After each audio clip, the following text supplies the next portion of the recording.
are you? Good. Good. Good day. The good day. Sunny, good day. Yeah. Cool. Only good. Or something to add. Or so, how are you? How are you? Some of you? What is so far? Yeah. So that I heard. Yeah.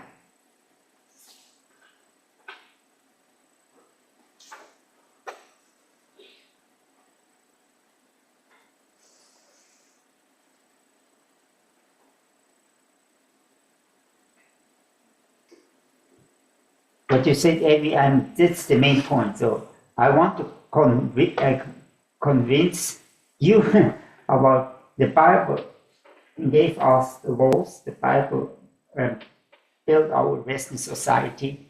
It was the Bible who influenced it, but a lot of people don't know. And what I really also believe, without the Bible, it cannot sustain. It cannot stand because it came from the Bible. And this I try with all my arguments to convince you about that. Mainly, it's not about my argument. It's not about that I am right or so. It's about, I just want to say, it was an influence. God brought through His laws, through His revelation, this what we have today in our political systems, in our laws, and so. Not just in the West, but everywhere every country who have today a constitution and have today a republic and have today a democracy or so on, is influenced through the Bible. But thank you. But this is the main point. Yeah. That's clear. Others? Marzo was really new for you. Some consequences of stealing. I was not aware of some of the points. We talked more about buying cheap things. That is new for me. I did not see buying cheap things as related to steal. I thought it was just saving money. Yes. Thank you. Yeah, it can be a debate about budget and of course, but I just want to await you to think about that. Price is not the only measurement. And often I see Christians just running for the price, complain everywhere and want to have just the cheapest. And I think this is not a testimonial. We should, but of course we have, I go also not in a shop. I mean, we have shops like a cheese factories or so, or you can go to Aldi and the price will be a huge difference or the price. And I go to Aldi and not to the cheese factory. Yeah. Of course, you have to, according to your budget, you have always to decide, but the money is not the only. The main point is money is not the only measurement of buying products, so there are a lot of processes behind it. Good, thank you. Others?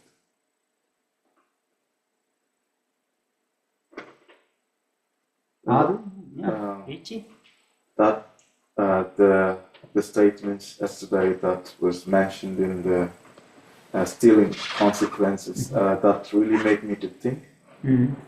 Because I've been thinking of my project with chocolate that I want to bring to that high quality of chocolate at less price. So in a way, I was like thinking, am I encouraging someone to steal chocolate? I was like that, and I still discerning some clarity over it, and also that really made me to think a lot. Yeah. As you think about, do you encourage others to steal?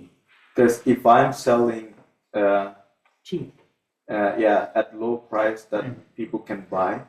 Uh, That means I'm the one who is actually promoting, encouraging people to steal.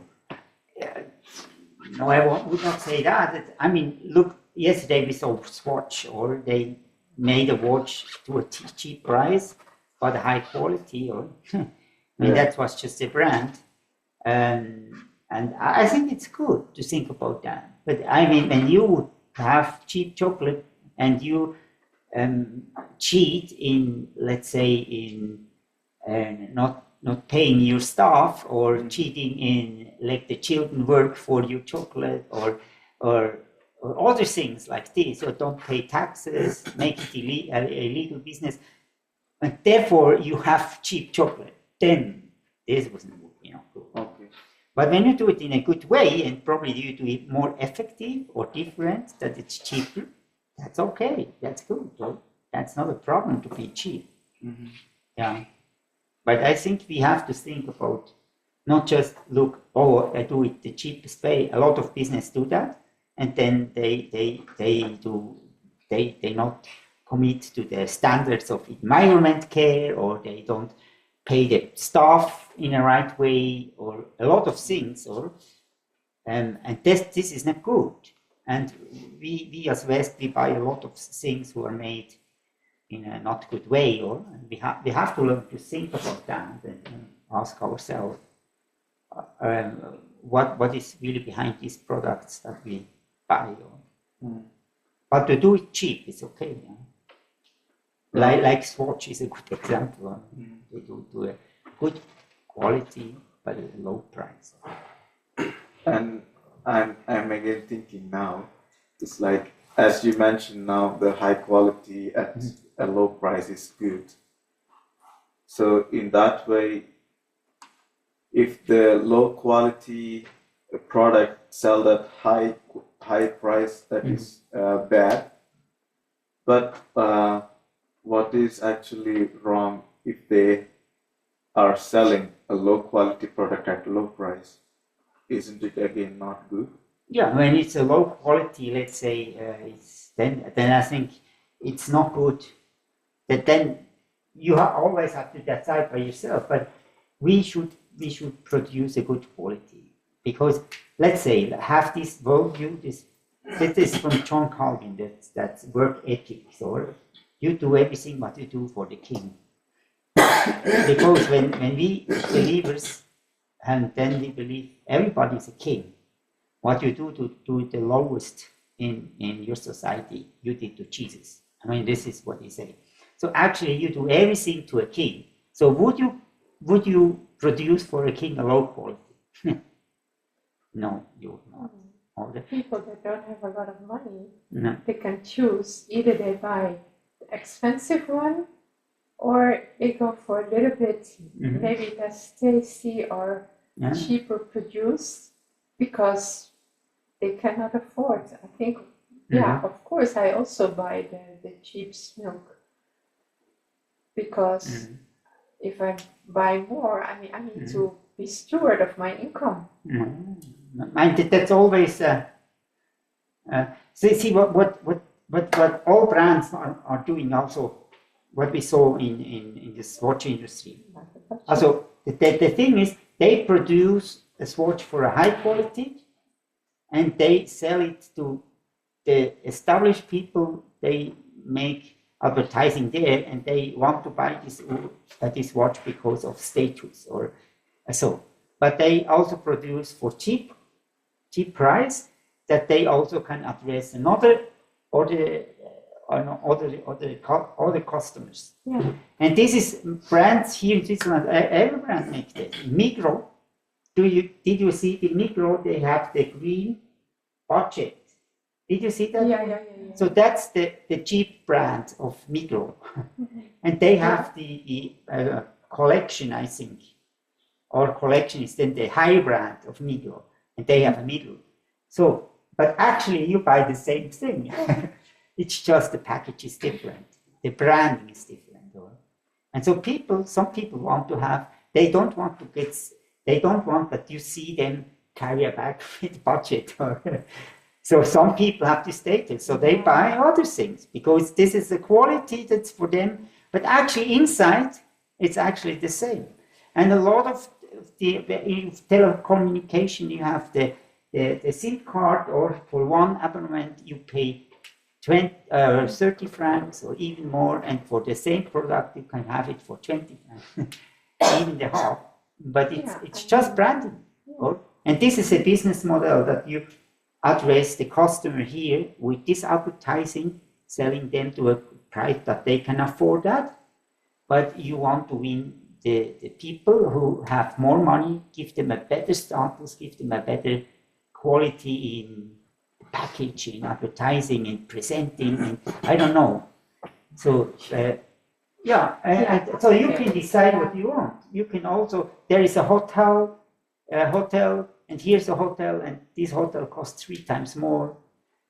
And you can choose, but this hotel look a bit fancier, have a big room, but actually you sleep in both of the hotel. You sleep overnight, and then you go. And probably they have a fancier breakfast, and you eat too much, and then you're full, and you and you ought to have a bit smaller buffet on the morning. Yeah, you can choose. So which one do you want? And so it's the main question that we are going in our canvas. We have to know the customers, or we have to know the customers, and we have to know how much can they pay for a product, or how much they are willing to pay for a product. And you have to design a product that is affordable for them. That's And so you build a Ferrari for this. And you build this as a Seat, like I have for people like me. But both bring you from A to B, or both of them. Yeah, exactly. And both of them, you can have the same speed. You cannot speed faster, or you are not allowed. You can, but you are not allowed. Okay. Does it answer a bit your question? Morning. What I want to say, in India actually, because we have people under poverty line, people under who can manage their family, or by they have all the basic things, or they can even have car, all that people. We also have a very high class, rich people. So that's why even the products also, the same things or the same kind of products we have at different rates, because some are the way they make it, or the materials they use will be very low quality, that's why they are cheap. So we have very cheap products, or we have in a very average price, and then we also have a better quality, and then high price, that one. So for example, like the garbage bag, we have the biodegradable, and also the other one plastic. In India we have a lot of plastic problem. So it's like there is a biodegradable is a little bit more than this, but see, I can still afford that biodegradable also. But if I want to save money, I will always go for the cheaper one, right? But what happens is, because it's not environmental friendly, so it's creating more problem. So it's like, since I can still afford that biodegradable, so I will choose that, even though I can save little more money with the other one. So that kind of things. And that's just weighing, like what. That's weighing what you do, like the benefit from both, and what is more important to you. You can choose. So in business, when George. Yeah, I think we can define what is really cheap and what is not cheap, and what makes a difference. Because sometimes I believe most people, even people in business, in some point they also go for some cheap things. Because at this point we feel that profit makes, that's what counts. Even these big companies, for example, even for them who are manufacturers, most of them come for cheap products in Africa. And then they come and rebrand the product, and they make a lot of money out of it. And sometimes they also partner with some things which are not good, like maybe rebels. They get cheap gold, cheap diamonds. Sometimes they don't pay. They buy weapons to people. They fight and they take their gold, and through that they make money. I believe that's still cheap. That is exploitation. So, and they come and sell it at a very high price. So, we cannot run from the fact that everyone is after profit. Everyone is looking how much can I make from this? Because I believe these companies have a lot of money. They can afford to buy products in an expensive way, but they just find themselves going the other way. So, what is important here is, does the product meet the quality? Does it? Can you buy within your means? That is very important. And also, like I have my own principles. I don't buy things in the black market because that is my principle. At the same time, I have to live on my own means. I cannot just go and spend everything and leave my family without anything. As much as I trust that God will provide, and I believe He does that every time and now, I also have to be a good steward in whatever that I'm doing. So we cannot just have we can't cut across like we cannot do this. But at the same time, if you're going to the product, how does it meet the standard? That is the most important thing. And we have different classes, a lot of different classes that we have. There's somebody you can tell him about poverty. He has never. That is a very unique word for him. He doesn't know. He doesn't understand. You know, there's somebody you tell him about maybe buying something with some big money. He doesn't know about that. So where do we draw the line? Those are the most important things, because it makes a difference. But I still believe that we should stick to the principle of quality, and at the same time, we should also live within our means as we trust God for more. If you cannot be trusted with little, you cannot be trusted with more. That is my take on this. Yeah, that's absolutely. Yeah. I just want to going back to business, or to when you produce something or make a business like chocolates, like that, there is a pyramid. So in universities that I learned in my university, I mean, first is this: you need to have food security. Is one of them. You need to make it available that people can buy it. And this is Facebook, everything, or Facebook in the beginning was free, no advertising, nothing. It was just helping people, serving people. I mean, that's the first bottom line, or it's not so about quality, but the people need to afford that. And often you have to invest in this because they cannot pay what it costs.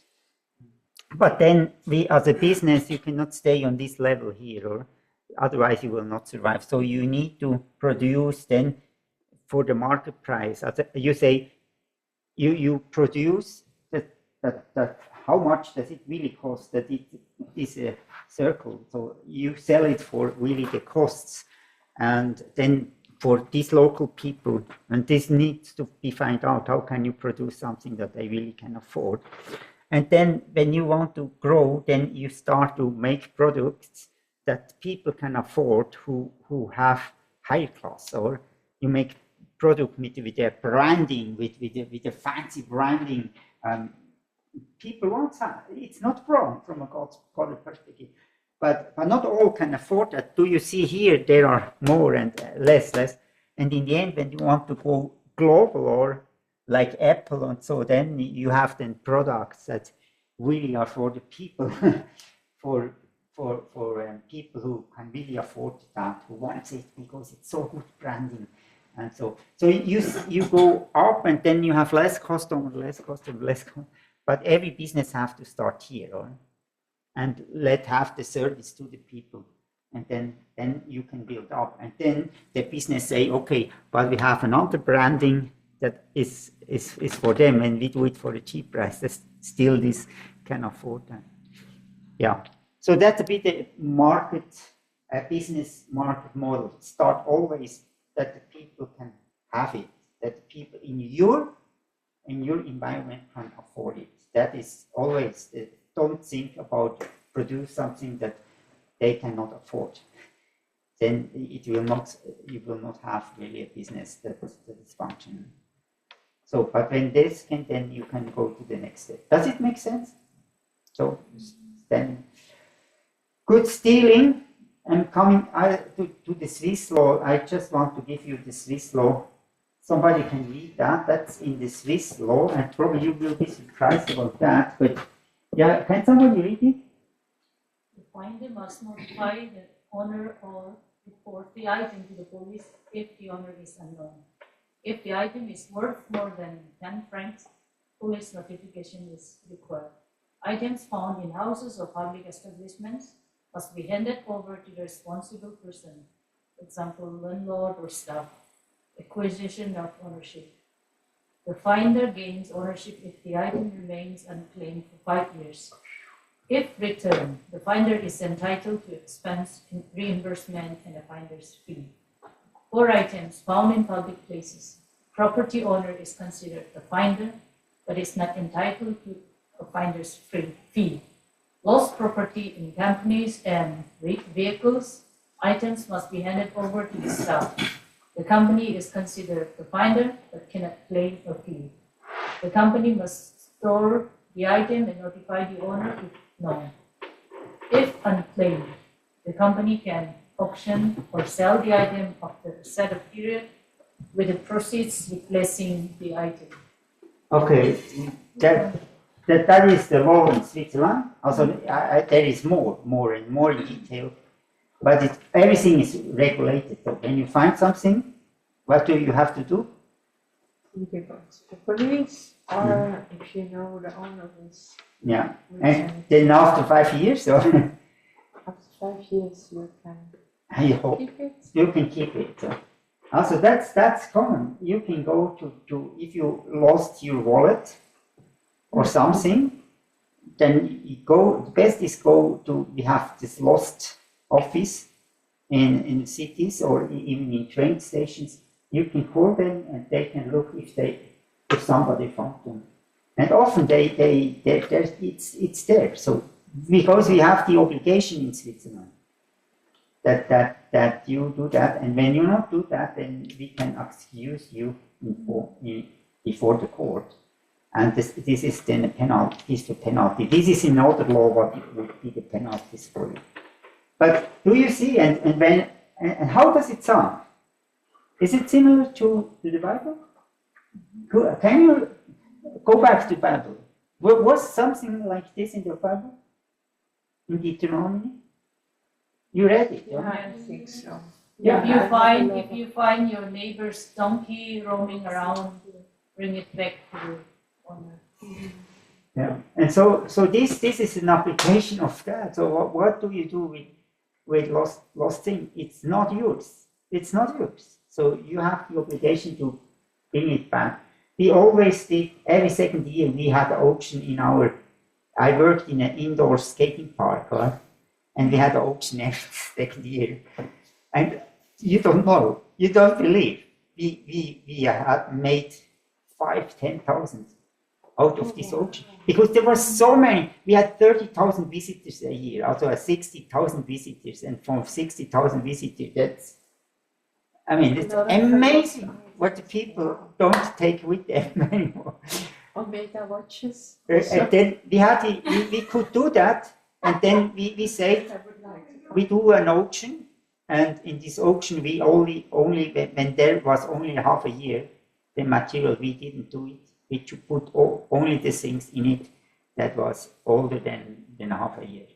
Was then in the auction. Yeah. But so we hold to the law, and when we would do that, and somebody saw it, and will find out that we not wait or we do it, so then he can excuse us. Then we have a problem.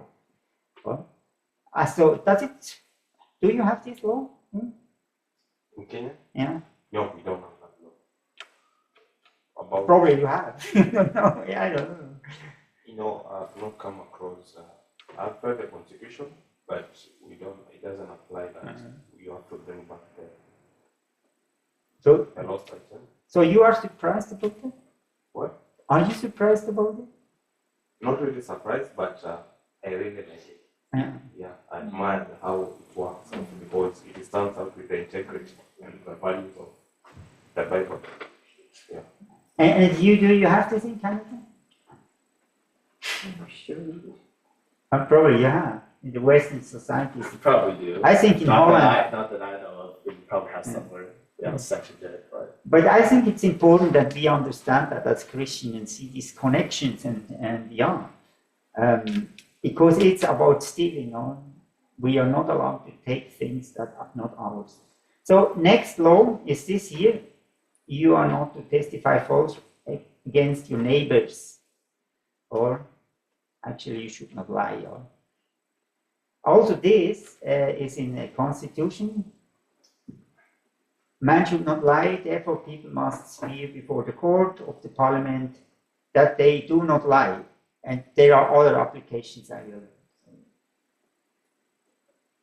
Also here, so it's a law. Can somebody read that? Law from Switzerland. Making false accusations with the intent to damage someone's reputation. This can lead to imprisonment for up to 3 years or a fine. Also, when I lie about you and therefore it's against your reputation or I destroy your reputation, then you can excuse me. And this happened as well, that then this person has to go to prison or even have to pay a fine. Or the next one. Attacking someone's honor through words, writing, pictures, gestures, or actions. This is punishable by a fine. Or the next one. It is forbidden unfair advertising and sales methods, including providing incorrect or misleading information about prices. Also, you can also when there is in a window a price on a shield or so, and you go in and then buy it, and the seller say, "Oh no, that's we didn't change that. The price is now higher." Then he has to pay. You give it for this price or something. So there's clear regulation. Or on the internet, they say it's this price, and you then have to pay a higher price. Or let's say a worker is coming into your house and give you a clear statement how much is the price, and then he say it costs more because the price raises, or I don't know what this is. I mean, all of that. Or so you have the right to excuse them, and so they are really careful that they not do it because they know that they will lose in this debate. Yeah, and probably you have also laws like this in your law, or here is United States. What do they say in front of the parliament? Also Trump said that. Can somebody read it? Do you swear that you will tell the truth, the whole truth, and nothing but the truth? So help you God. Help me. So help you God is now in brackets because I'm nowhere required to say it. But I think Donald Trump said it. Yeah. I don't know.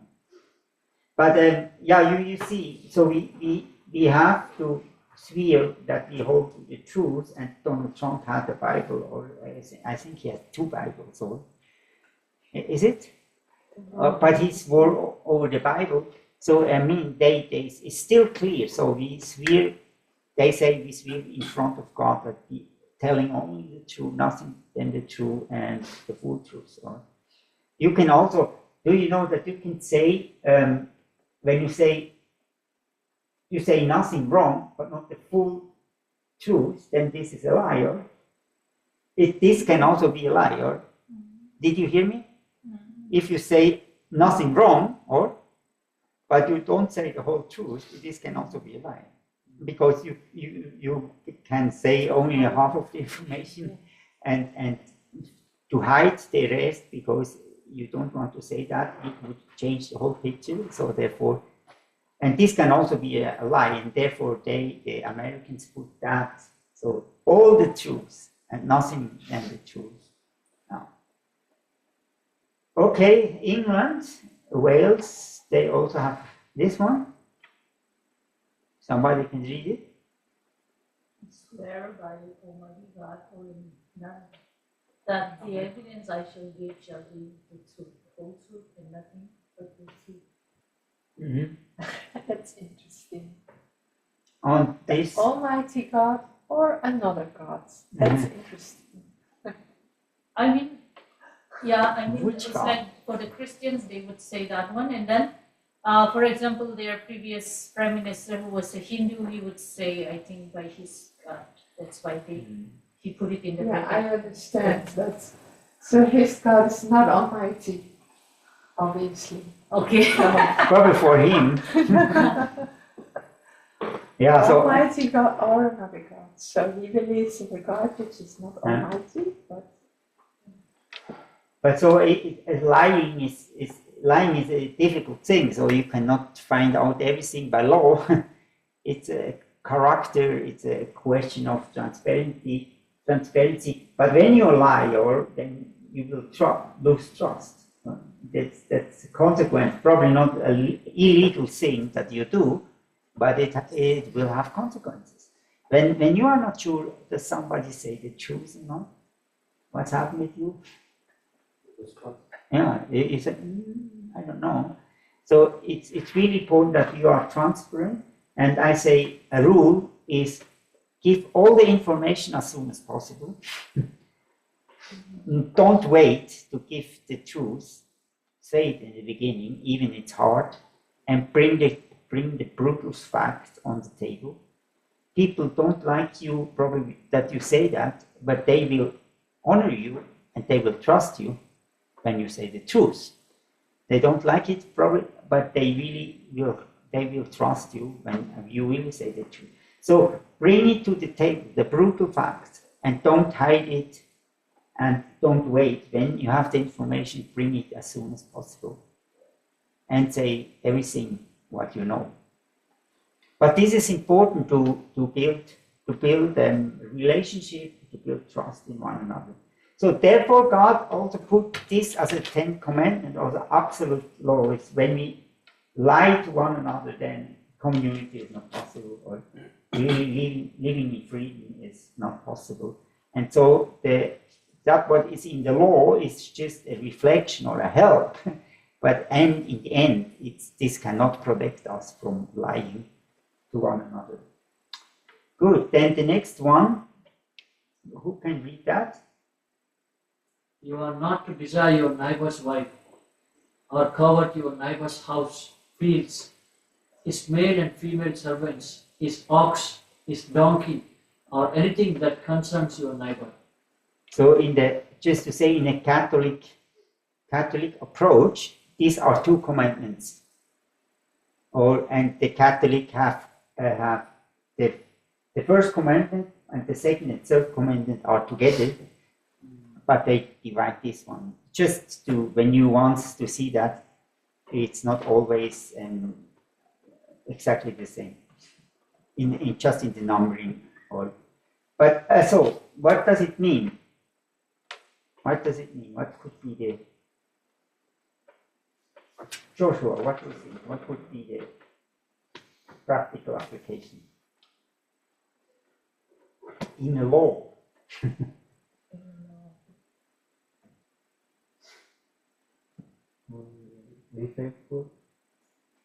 Yeah. Also, this is very hard to put it in a law. Or put it in, I think this is to the church. This commandment belongs to the church, that we have that the preacher will give a preaching that you really understand, and that you get stirred up in your heart and say, yeah, I have to change because I really covered something. But to put it in a law, it's really hard. And to tell somebody you covered, that's also very hard to say. It's an attitude of people. Yeah, as a principle, you should be satisfied with what you have. So stealing is not starting just in your action, it's starting in your heart.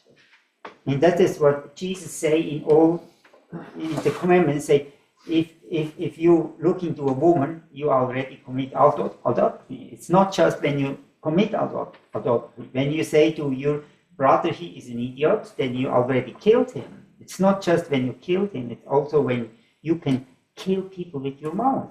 Do you know that? Yeah. It's not just If you hate someone. they act in the sense, so you can with your mouth and even with tear, or when you look to other women without saying something, you already commit adultery. That is what Jesus said. And I think also stealing is not just stealing when you covet in your mind, or then stealing is not far away. Then your desire is to have more, your desire is to be better, your desire is to gain, to be rich or so. And then when the opportunity is coming, then it's only a little step. So what Jesus said, Paul said in his letters, the bad desires start here, and the desires will then make our actions. So we have to be very careful, and I think this not belong to the state. This belong really to the church. That we have to bring people in front of God. We have to tell people, hey, if you're not away, then you have problem with the Almighty One, and because you don't want to have problem with the Almighty One, you obey. And so it's a bit technical what I say now, but the pastor needs to be able to help the people, bring them in front of God, to help that they receive the fear of God. I think this commandment is not, you can hardly put in a constitution or and especially not in laws. Yeah. So these are the 10 commandments. This is a structure that when you read, also not Calvin didn't paint this picture here, but when you read him, then you can assume that he was really clear in separation of power is one of the most important things, and he took it from the Bible, and mainly this debate with Saul. Do you know why Saul was abolished, or why Saul, the kingship was taken away from Saul? Do you know that? Why? What was the reason? Because he was disobedient and did not repent. Yeah. But what was the mistake that he did? He, Yes, he conquered a city, and God said that he will be able to conquer it with God if you're obedient. But he made sure, God told Saul not to take any of the possessions, like take any of the animals, like the ox and the cows and the jewelry, I think. Plunder. So God told Saul not to plunder the city, like he would defeat them. And then Saul instead, so he did conquer the city, but he took the goods with them, and he said, "Oh God, you told me not to do this, but I thought that it would be a good idea to have all this possessions and treasures and cattle and riches, so I could use that and put it in your temple and sacrifice it to you." But that made God very angry, because that was Saul, a human king, thinking that he thought better than God and was disobedient in that sense. Are you agree with that? Yes. I mean, he did that, but I think his mistake was he did not wait for someone to do the sacrifice. Like he was not a priest, but he still did it. Yeah. I mean, it was clearly in the law that in Deuteronomy that there was a separation between the leader and the priest. And why God did that? Why God wants that? It's the separation of power. Because when you are in the Roman Empire, let's say that Caesar or Augustinus Maximus was the one who became the leader and the god, and he determined everything. He determined the law, and he was the ruler. And God wants to have a separation. The law is not given by the ruler. The law is given by God, and the priest has the book with the law and can interpret the law and can tell to the leader what he should do and what he should obey. So there was a clear separation of this role, and he didn't obey it. Or he didn't wait, like you said, for Samuel, and therefore God took him the kingship. So this clear separation of power, then Calvin was very strong in that, and he had this view, or that the church and the state should be separated, that they should not belong together. So there was also the Pope.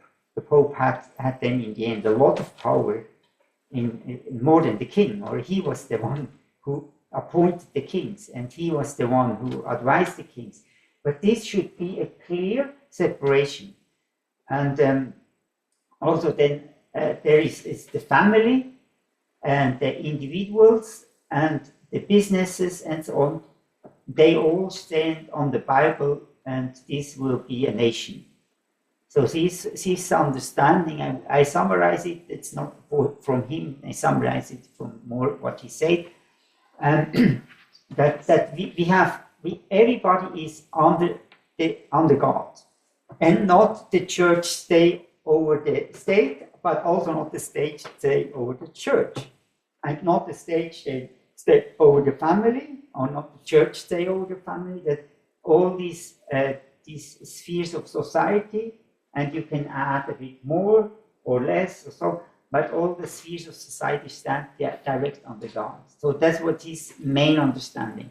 But before the Reformation, there was the church over the state, and today we have the state over the church. But they should all stand next to another, but all in obedience to God. So this was, for him, was this what he understood from the laws of the Bible, and he thought that would be the best government, the separation of the power, and all stand under the law. And so our Western society grew up out of that. Yeah, good. Some questions? And I think that's John Calvin is really amazing, because he was called the advocate of the Old Testament. And I have a book about the advocate of the Old Testament, John Calvin, and he read the law, the same what you did, Deuteronomy, the summary of the laws actually, in Deuteronomy. So if you want to have a bit more work, then read second and third, also the second and third book, also Exodus and Leviticus, because the laws are mainly there. In Numbers, there is more the story of the Israelites traveling through the desert, and Genesis is more the story of how they get in slavery. But the law books, in the sense of giving the laws, are Exodus and Leviticus, and then Deuteronomy is the one who summarizes all the laws. And you can do the whole study, then take all the books, or you can do a bit less, then take Deuteronomy. Then you did what Calvin did. He made that, he studied that, and out of that he brought the construction of a democracy. To say, okay, the powers have to be separated, and there needs to be a common law, there needs to be a constitution, and there needs to be representatives. He didn't spoke about democracy this time, but today we can say that was the first modern democracy. So about separation of power, and then that people vote, elect people for the council, and the council can then decide. And also, if you want to see the structure of the Church of Geneva, I can give it to you, but I thought, we don't have necessarily to do that here. Okay, some questions? Then we will go up to the next topic of the structure to see the structure today. And so you also have then the chance to go into your country, to see the structure of your country, and try to understand Who is there? Try to answer. I give you then the question. That one is road. That Is there a separation of one power? is meter. Is it what is the problem? Why is no transparency there? And so, and you can then do this work this afternoon. Look into your own country to find it out. Good. Now we go in this topic. This was now the Bible, and now we go and look to what we have in the world.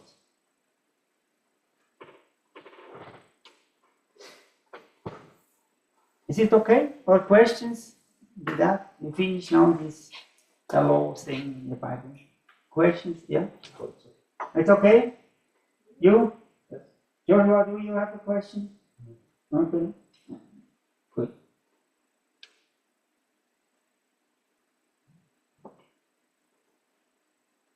Okay. This is Zoom, or I always have to.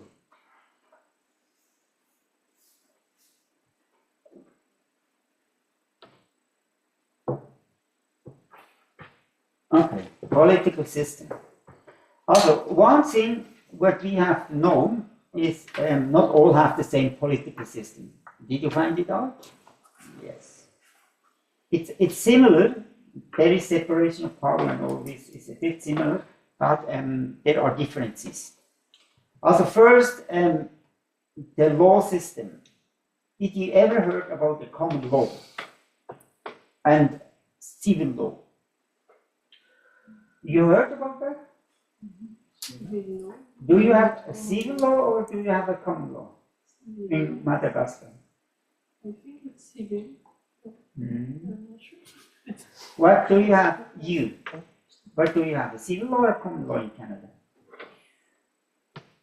Both. You never heard about that? No, I've heard about this. Also, it's more or less the common world, also the English common, how do you say? Commonwealth. Yeah, Commonwealth. They have this common law. Also, America, Canada, Australia, New Zealand, and of course Britain, Great Britain in the sense, Scotland, Ireland, England, and so on. Yeah. And the others that they have also the common law system or the civil law is mainly from it was born more from Napoleon or from Europe, and so these who were influenced by Europe, like Spain was in South America, the colonies, and then and then the green one is mixed. They have mixed system like Madagascar or. And there is also the Muslim, they have a Muslim law, and then there are also these tribe laws that do not have a central law, but we cannot see them. No nation have this. The whole nation is like this, but in some nations they have the different tribes have different laws, and they not have a really a central law. And this is often in Africa. So which one is good? Which one is bad? Okay. I would not prefer honestly the Islamic law. This of, but let's see the others. As a civil law, in continental Europe, South America mainly the civil law. The legislative is the only source of the law. Also, that means the parliament, in general, the parliament, not in Switzerland, it's direct democracy, so the people as well. But normally the parliament makes the law, and then the executive is doing what? As the parliament is the legislative. Applying the Yeah, law? excellent. They cannot apply something where they have not a law. And also, when let's say when somebody get killed or so, but there is no law that this would be not allowed to do that, then they cannot do anything. Even everybody knows it's a bad thing. But actually, first we have to create a law. Typically, Switzerland, I told you about this this euthanasia, or we didn't have a law. We know it was not okay what they did, but because there was no law, nobody could excuse somebody, and so people came from the whole world to kill themselves here in Switzerland, because we had no law. Does it make sense? So this is typically civil law. It comes from the Romans law. They had this idea of the law that first the Romans had parliament, and they made a law, and actually the leaders, before they become a monarchy, or like again a dictatorship, or like Caesar and Augustus in Jesus' time, they became a central power again. So then it was different, and it was no more divided. But before, they had the idea that the parliament makes the law and the leaders have to obey. So it's coming also from the Catholic law. So the Catholic had this idea as well. So we go not deeply into that. So it got developed then through the French Revolution. I already say that 1804. That Napoleon mainly came them up with this idea: we need to create the laws, and according to this law, people are to do something wrong or do not something wrong. So there would be an absolute law, and before it was a bit different. I will come to that. So there is a split between the public law and the private law. So did you ever heard about that? Public law, private law? Also, when you are here in your country, it's not the case. but here there is so when you are in parliament, then you are protected. Then that what you do in parliament is not under private law. This is under public law. And so there is a division about that. And okay, I will not go deeper into it. But the civil law protects. This is very important. This is probably the civil law protects the law and the state. Also, the state makes law, and so when you do something wrong, then you do something wrong actually against the law or against the state. Therefore, you are excused. This would be different in a common law. So the common law is mostly in the Commonwealth, but it's in the Commonwealth. What does it mean, the Commonwealth? Well, the Commonwealth is a. What does it mean? It's a term, but Yeah. I raise my hand like Yeah. I'm spotted. What does it mean, common? No, it's what all the English colonies are still in a Commonwealth, like Canada, Australia. So they actually all under the King of England. Technically, or only technically, they are actually a monarchy, but they are not. But like Canada or so, they are the head of Canada is still the Queen of England, the King. It's like the EU, European Union, but it's like still countries under the monarchy of Great Britain. And that they call common. And they're we're called Commonwealth countries. Commonwealth countries. Yeah, so that's not, the Queen. So like all the flags that has the UK symbol and then also Canada is it's that. Okay. Also, the decision of the court become the law. This was before mainly before the French Revolution or before the Reformation. It was so that when there was a case, they came before the court or before the ruler there or before the judge, and then they say this is wrong and this is right, and this became the case fall. Probably you heard about that. It's the case fall. So actually here now the court can make the law. Do you see that? It's not the legislative, it's the judiciary who can create laws. And this is still in America the case. Or the judiciary, like we heard about abortion, or in the last case that they say abortion is illegal, or the Supreme Court make the decision, so they make the law. Then this is then the law.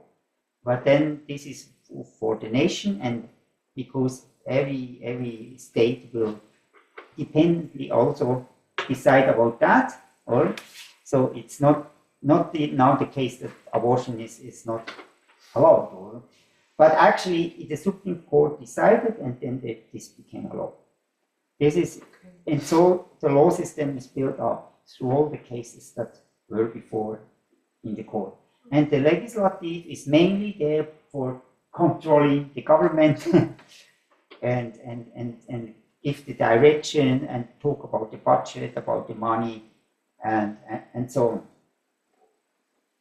From the English king, this came from the English king, there are the possibility to change the case.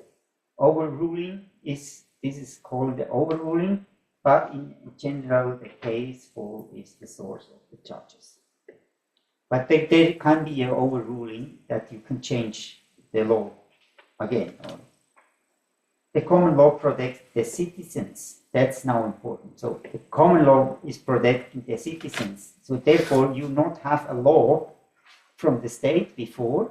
So the idea was Solomon, you know Solomon, and there was this woman and this woman, so and he made a decision, or because he wanted to protect the baby. So in Switzerland, he would say, "Oh, we don't have a law for that. So sorry, we cannot help." And yet you first have to create a law that we can make a decision. So the court cannot do any decision when there is not a foundation of a law. Yeah. So can you see this difference? It's also important to understand. Today, the thing is that so many decisions are already made in a common law that they all actually have a civil law. They have already so many laws that they already actually have the same as a civil law. So the difference becomes less and less and less and less, because with making the common, also out of common law, the laws, it's also written law then, and actually it's the same like in a civil law where they also can change the law through the parliament. And actually then today it's no more so big difference. But it's still in some cases, especially for America, I didn't follow all the others, common law, but in America we hear that. And this was abortion, last year was the case about abortion, where the Supreme Court decided the new law. Okay. So this is now my party. This is my voting, my smart vote. And then no, that's not a smart vote. That's our party. Here's our party, and here I point to that's my point. Do you see my point? So actually, this is a division between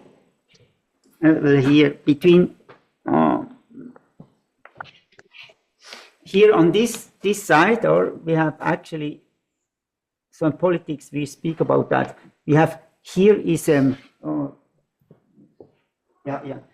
is liberal. So it's the question: are you liberal or not? And the opposite of liberal would be what? Conservative. Yeah.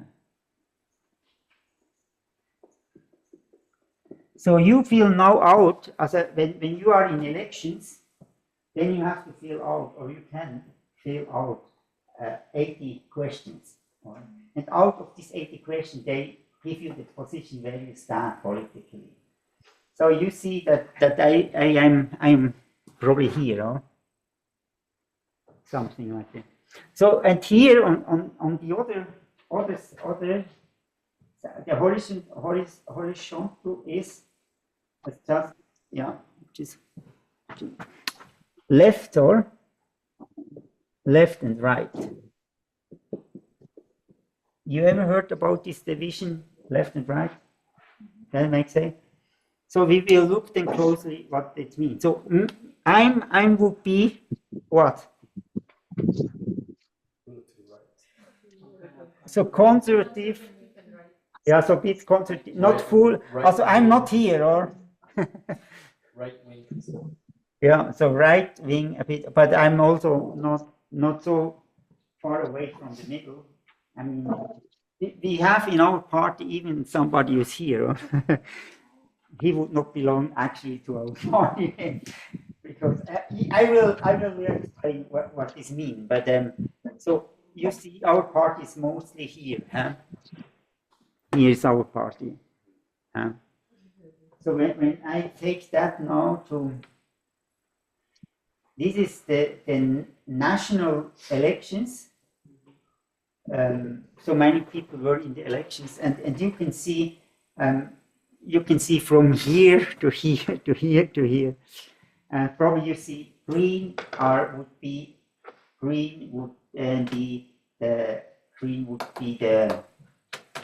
the Swiss National Party, also they are more right. And then the green points are not the Green Party, so that's a bit confusing in Switzerland.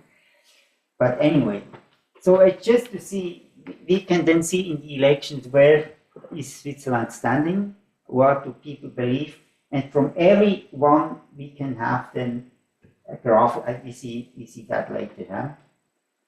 You can, or actually you can see from every one what he is voting and what he is not.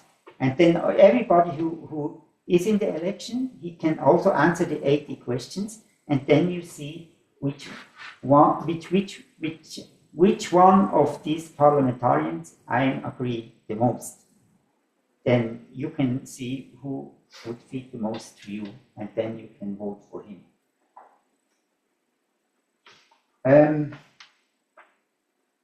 So explain this: left, right, liberal, conservative. Also right, coming out of the Reformation, to be right. That means as less state as possible, or separation between state, family, church, so on.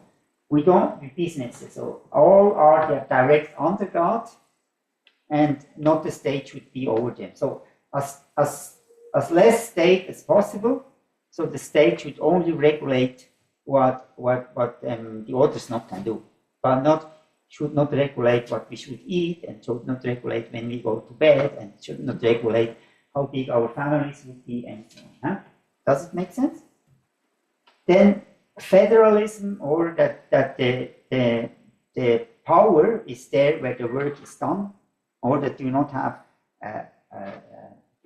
a board who decide everything for the farmers who work somewhere in a countryside, and they have no clue about the farmers. So let the decision be on the lowest level as possible.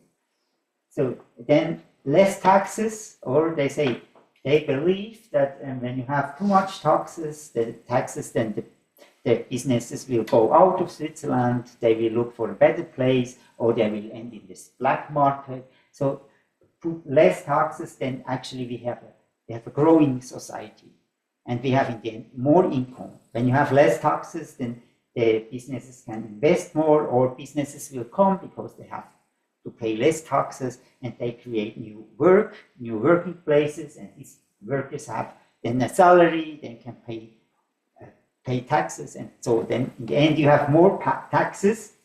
Does it make sense?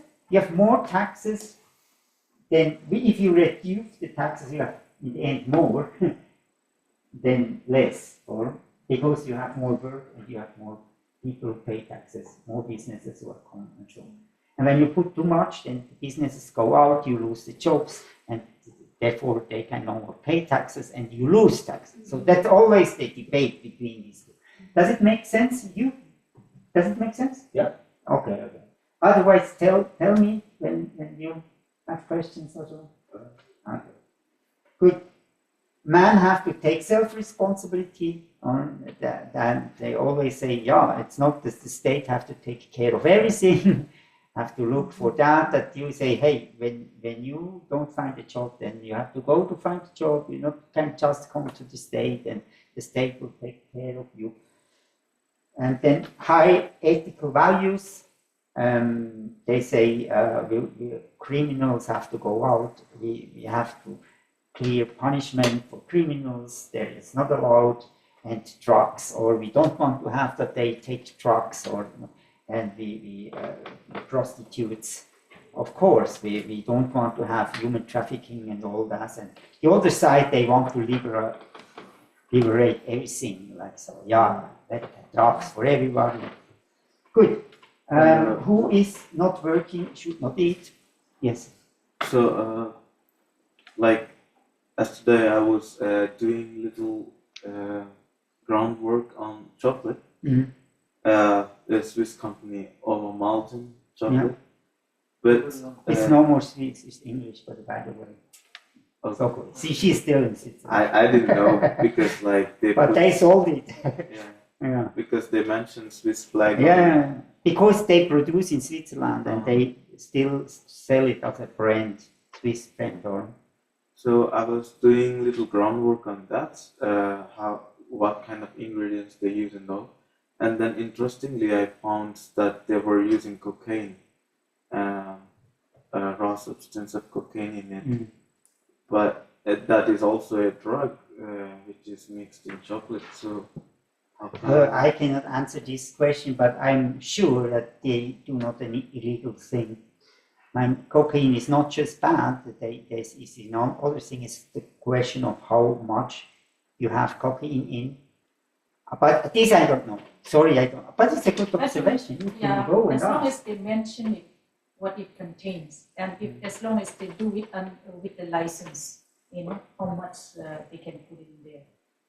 Yeah. And do you find it that they mention it there in the ingredients? They mention it that there is cocaine was also included in it, but they didn't give how many grams was mixed in it. And then I don't know whether they're using this cocaine in order that people will come again to the product or. I mean, this is a good question. Try to find it out. And this is, Coca-Cola put also a lot of sugar in that you buy the Coca-Cola. If there would be less sugar, then people don't like it anymore. But find out. That's a good question to ask. An ethical question that we have to ask ourselves. But that's really, really a good question. Yeah? Okay, let's finish here and then we go to break.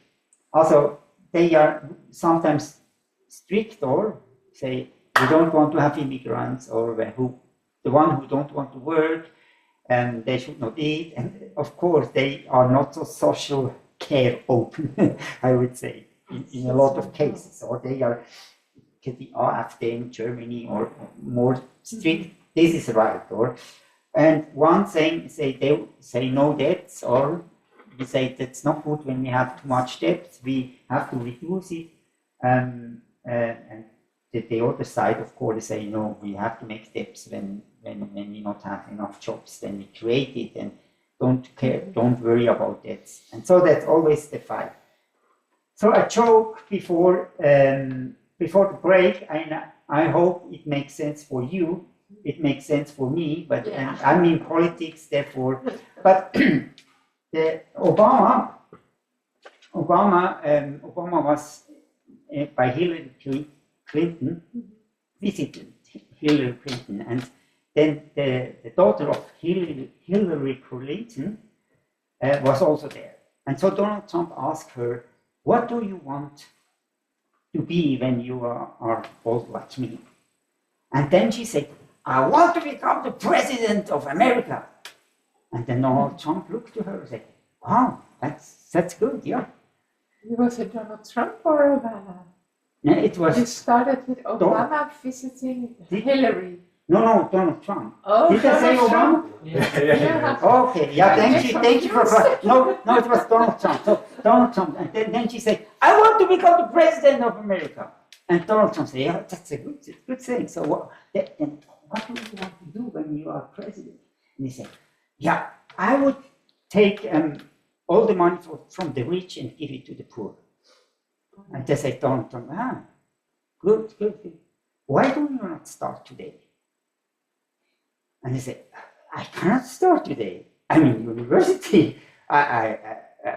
What should I do?" And I said, "Yeah, I can give you an advice. You can come to me, you wash my car, clean my house, and cut my grass, and do all the jobs. And I pay you. I pay you really a good salary. And then you take your salary, go to the street and give it to the poor.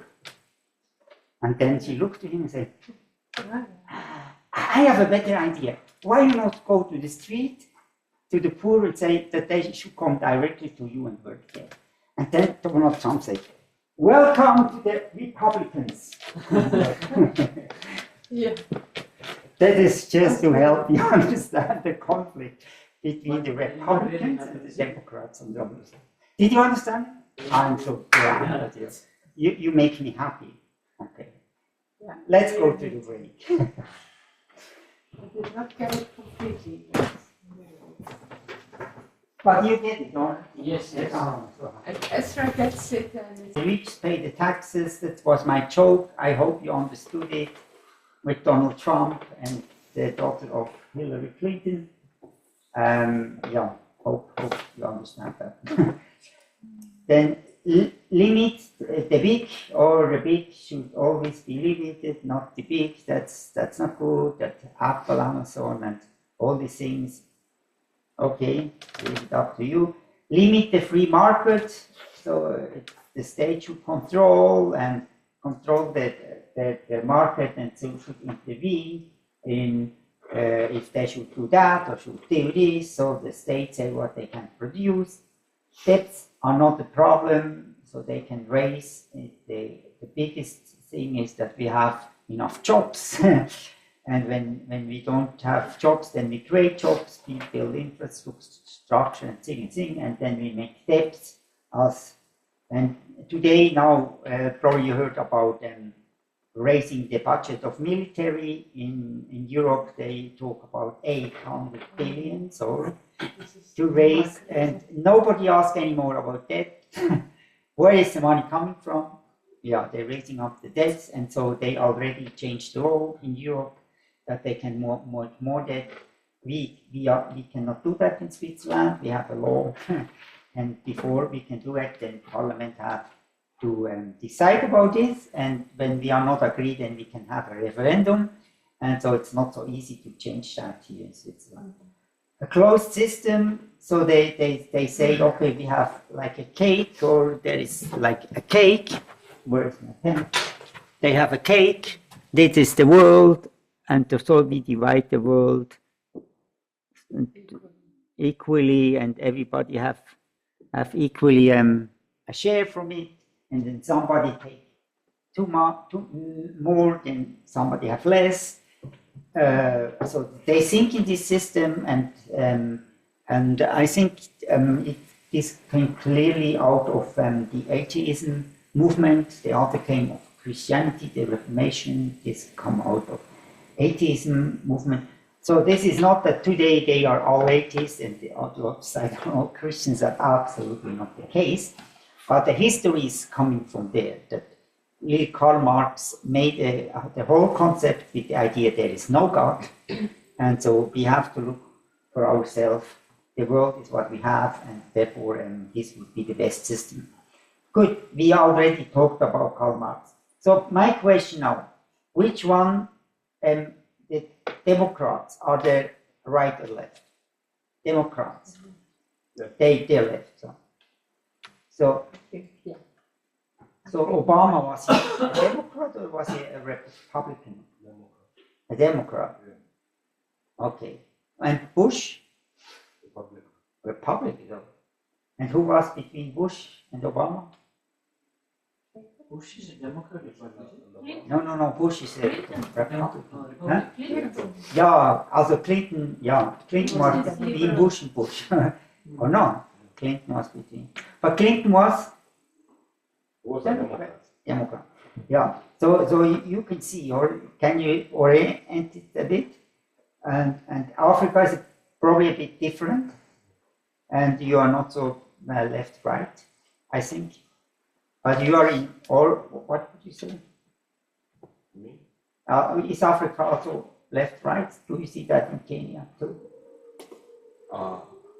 Sometimes it depends with the administration that comes in. Yeah. So like the one we have now, I can say it's more to the left. Mhm. Yeah. It's more Yeah. to the left. It's not to the right. It's more to the left.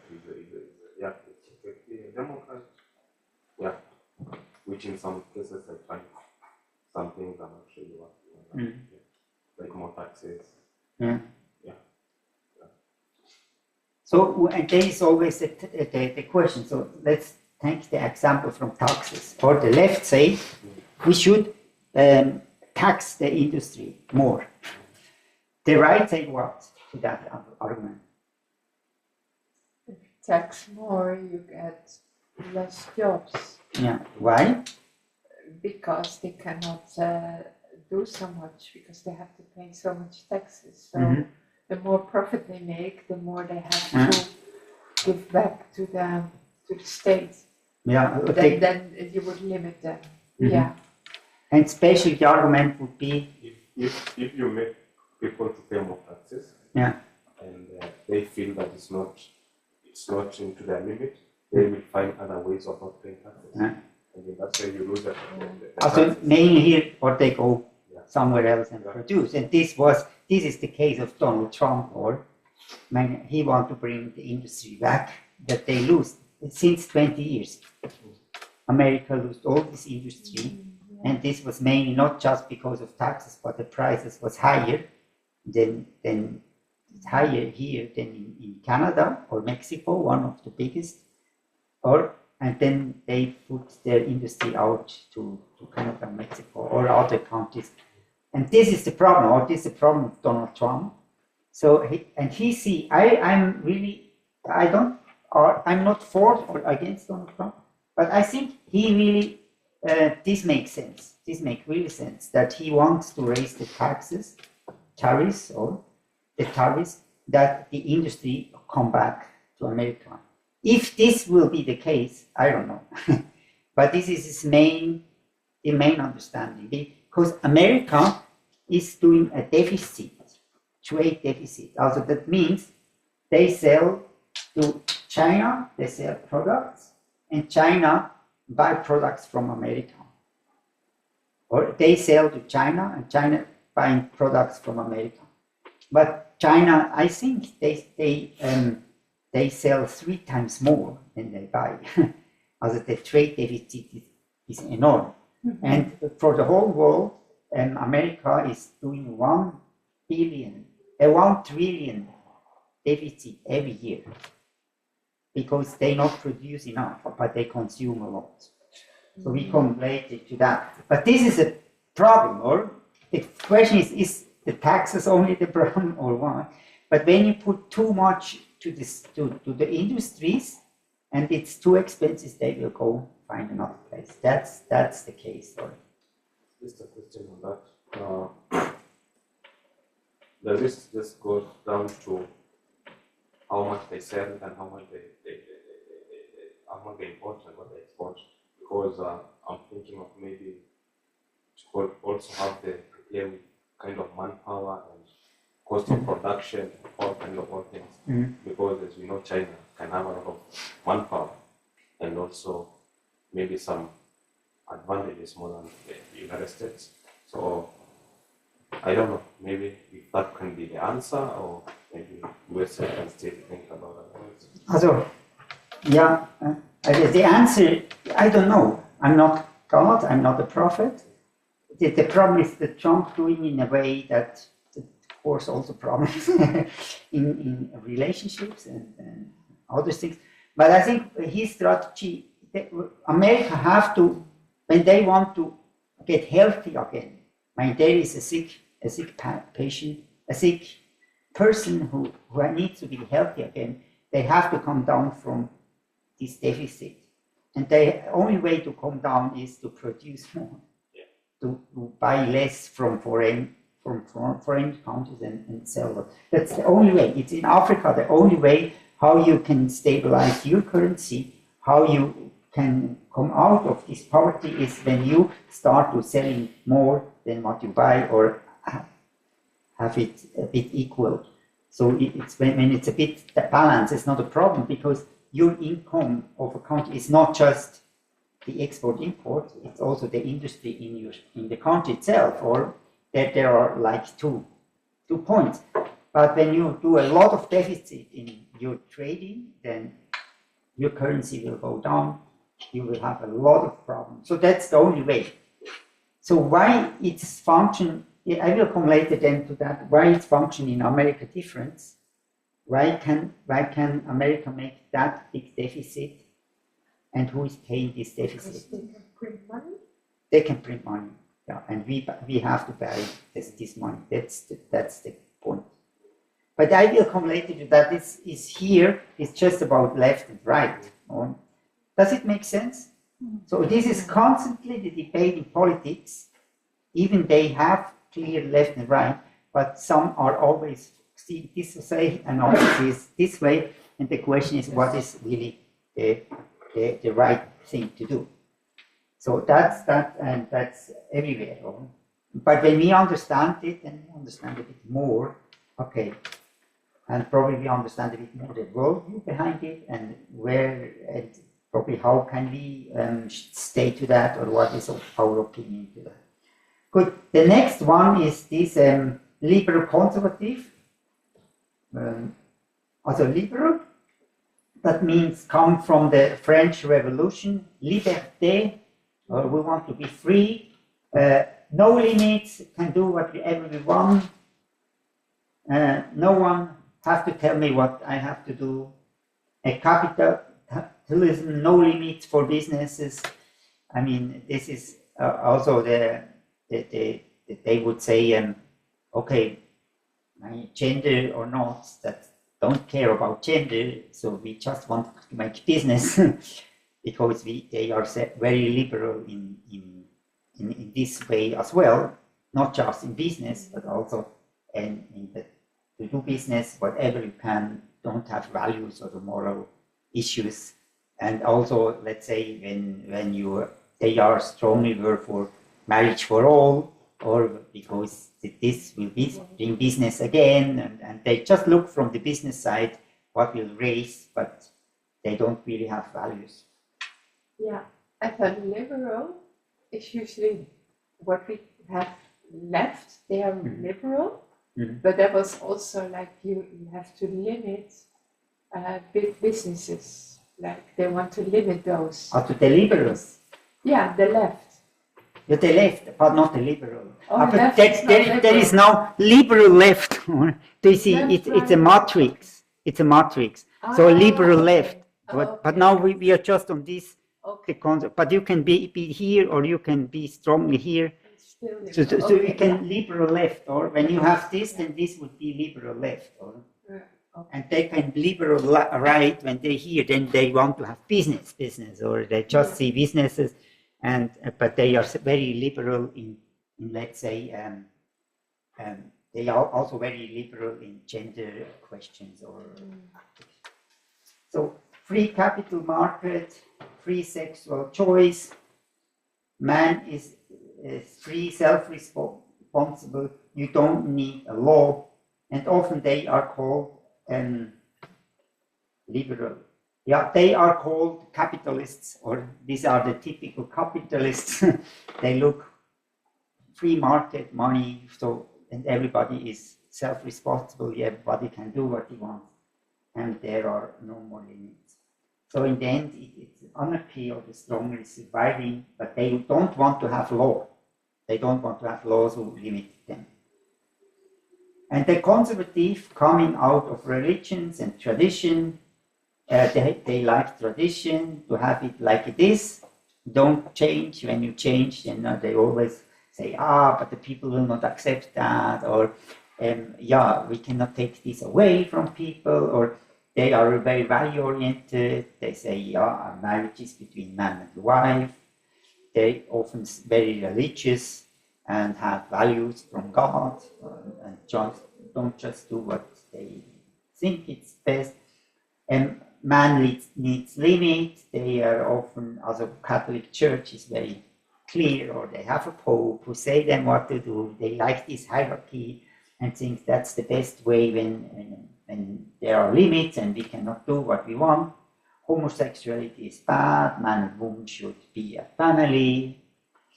Religious, Christianity, Muslims stand on this side, and often they called fundamentalists, and often this. So my question is, let's say, who is a conservative? Who is conservative? What can I ask? So, I mean, I already say the Catholic Church, where they stand. In Switzerland, you don't know the parties, but often you have the liberal parties in a country. Have you liberal parties? Oh yeah. Yeah, liberal. Liberal parties. They are often going for. They are called the capitalists, or not? Yeah, we have like Markus. He was a long time the prime minister, and he was from the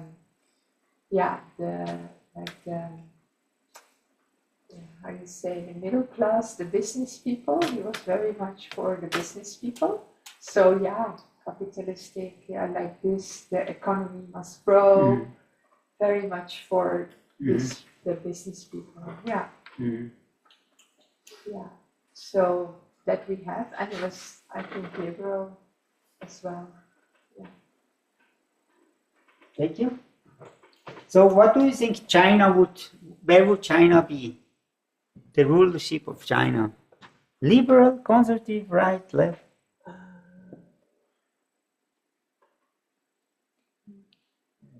That's interesting. So China breaks the system. Yeah, China.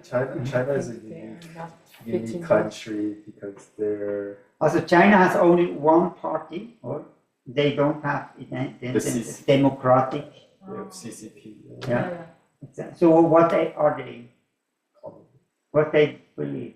Yeah, there is a communist party, but actually, from the word, it has nothing to do with communism.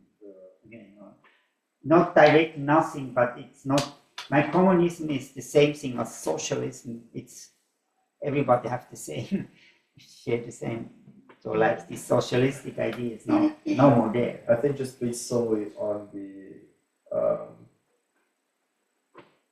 just the information we have here that you've given us, I would say the more left wing and left wing for sure, but I don't know. No. Left wing conservative. I would say China. I would also say left conservative. Yeah. When I have to make a choice. Yeah, I would say but China is very unique in the sense where it's like it can go anywhere based on what aspect of China you're talking about, the economy of the people and stuff. So it's like, but I would say, like you said, it's like if we were to make a choice, I think left wing conservative, that area, I think China would fall under. Yeah, also China is very special. I think we can talk more about that. I will now. We will tomorrow. But it's very interesting. It's also not a capitalistic country, so this is really special. But so here I have now my spider net, net. Or the green is the one. Because last 2023 I was not in the election, so I did fill it out to find out who it fit the best to me, and this was this Hans Kipfer. Hans Kipfer is the green one, I'm the gray one.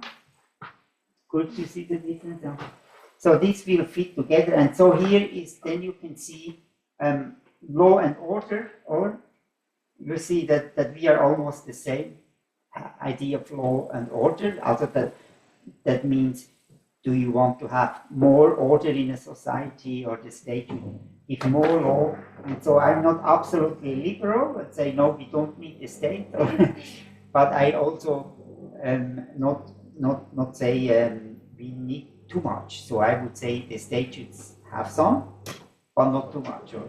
Or you can see the restrictive finance politics. The next one, that I'm under that I'm a bit more say we need to have we need not have I am almost in the middle, or to say we don't need to have a liberal idea or just make debts and debts and debts.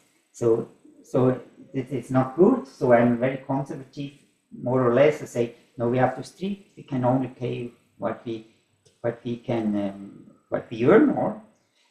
But also I want to be open, because in time of crisis you need to intervene. And you need to, let's say there is a war and you have to intervene, and sometimes you have to make steps for a difficult time. So then liberal, that's the business, or how liberal are you in business? You see, I'm almost in the middle. So I think we need some restriction. We not just need a free market that will not end good. But when you have too much, then it's also not good. So then the businesses will go to foreign countries or so. Then in open immigration politics, you see that I'm a bit under him, or not bit, a lot under him. I say we need to have a restrict immigration policy, because we should not have a lot here and don't know what you do with them, and they lay around. And I was involved. I take care of many. I was responsible first of 8. We took 8 refugees here. I was responsible for them. Then reduce. In the end, I took 5 years responsible for only 1 or for 2.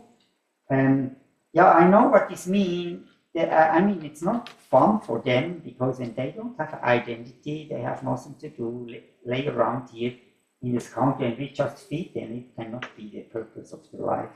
So I believe we have to restrict that we leave the one in who really need a refuge, and we have to be strictly there. So then liberal society, you see, really not liberal society. I don't think that we should have home as marriage for all, and we don't all of that. But I also want to be not too strict, like 100%. So we should be open and say when people want to marry, then leave them, or in the sense, and do their thing, but they should not force us that we have to accept their thing. Good, and then it's the other one is social state. You see, I'm also under a bit him. I think we should not have too much social state. We need some, but when we have too much, then people can misuse it, or not just misuse it, but they have not fever in Geva, or when they don't have a motivation to do something, then they become more dependent. So that's my view. Then there are this one here, or this one here is now it's environment care, and so I'm in the middle. We need environment care. We have to take care of that, but also we not just have to be too restrict to everything. Otherwise, we lose the businesses, and we should really also the farmers. I a lot in contacted farmers. The farmers, they don't want to pollute the soil, or they do the best. They do everything what they can, and we improved so much. But the city people, they always want to have more and say no chemicals at all, nothing. But in some, when you have no chemicals, then you have also a lot of problem with insects, and so in the end, you don't can produce anymore. That is really rentable for it, and so we need to have a balance there, and then restrict. Other this is migration, and the other is also just should we go in the EU, also Union or not? So question, should we belong to the NATO or not? Should we cooperate with the NATO? So you can find out, and this is all the questions that you have to answer, and then you find out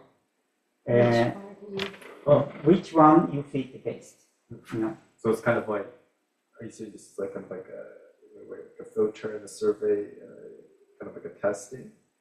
Yeah. And is this like something is this something that's provided by the government for voting, or is Yeah, this it's provided by the company interesting? for voting. So, Yeah, because I'm pretty sure because Canada we don't have that system. It's just but I think it's very good. It's very Yeah, good for yourself Yes, because you have all the answers, all the questions, and then you have to research what does it really mean, and you have to build your opinion about that and about that, and then you learn a lot when you do this, or and then you can see, oh wow, what is my opinion to that? It's my opinion. This is and you when you want, you can go and through all my answers and can find out what did I answer, what are my opinion to this or that. So the question is, where should the Christian stand? Left, right, conservative, liberal? I think in general we cannot say that, or we say they can stand in all parties, and I'm a bit against. There are some people who think we can only stay in one party, and even now in America there is a lot of debate that they say when you vote against Donald Trump, then you are not a Christian, or the opposite. When you vote for Donald Trump, then you are not a Christian. I think you always have to choose the less evil. That's politics. I mean, that's true. You cannot be idealistic, never. Or Donald Trump is not just good, it's not just bad. Biden, no, what's the opposite? What was her name? Kamala Harris. Yeah, it was not just good, it was not just bad. And so we as Christians have to talk with one another and find out. And for me, I was kicked out of my party. Also, not yet direct from my party, more from my local party. And we have a system also, the system that the local party will elect you. And when the local party not elects you, or then you cannot go in the canton or the national elections. And I had a conflict with my party. And the conflict was that they say you cannot be a Christian when you are in the other Christian party. That was there, and I said, no, you cannot go with that. They were so strong with this argument. And some others were really strong, what I always accepted, but this I don't accept. I said, when you have this opinion, I will no more be your president. I will quit. I will go. Because this was too much. I thought this is against my Christian understanding, and I cannot make a compromise there. I can make a compromise in other things that I really were disagreeing with them, but not in that. So I went out, and I mean, this was a bit my mistake, because I was the president, I was actually in charge. But I say, I don't want it anymore. I went out, and so now they organize by themselves, and everything collapsed here, and they built up a new board again with new people. But I'm no more in moment. I'm no more in, and I say when God wants that I be in again, then I will go, and when not, then it's not. But from the canton or from Switzerland, from the party, they still want me. That's not a problem. But when I'm here, not elected from my local party, then this is it's a Swiss problem, or and I say that's in God's hand. I don't need to be a politician, but if they want to take me, okay, if not. But I didn't make my. This was final for me. I not want to be with them together when this is their opinion, because I think. Can you say again what was Oh, people that when they are in this part, after we have two Christian parties. Yes. One is a bit more right, like me. One is a bit more left, and they say you cannot be when you are in this party. You are not a Christian. You were in both? No, they say in the board. My people in the board say when you are in this party, you cannot be a Christian.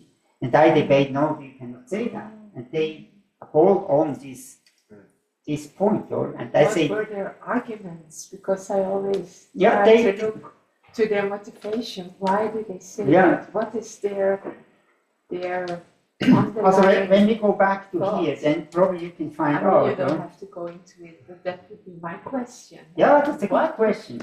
And just I mean, hear they them say out.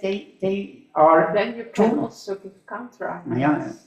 yeah, it's good, but when somebody holds so strong, they say, it was the marriage for all, that they say that this party was a bit less radical against the marriage of all, and so they saw them as non-Christian because they not stand up with posters and say, and they don't want to go with my party with posters to say no against it, because they want to be a bit more relevant and say, okay, we not want to be too radical, otherwise we don't have something to say. Yeah. But this party see that as they are non-Christians, Yeah. but I think they So have they feel arguments. the right. They can judge. Yeah. They can judge people's hearts. Yeah, or it was with the same sex, with the gender issues, so that then Nick Cooper that we met had a bit of liberal, or he is not so.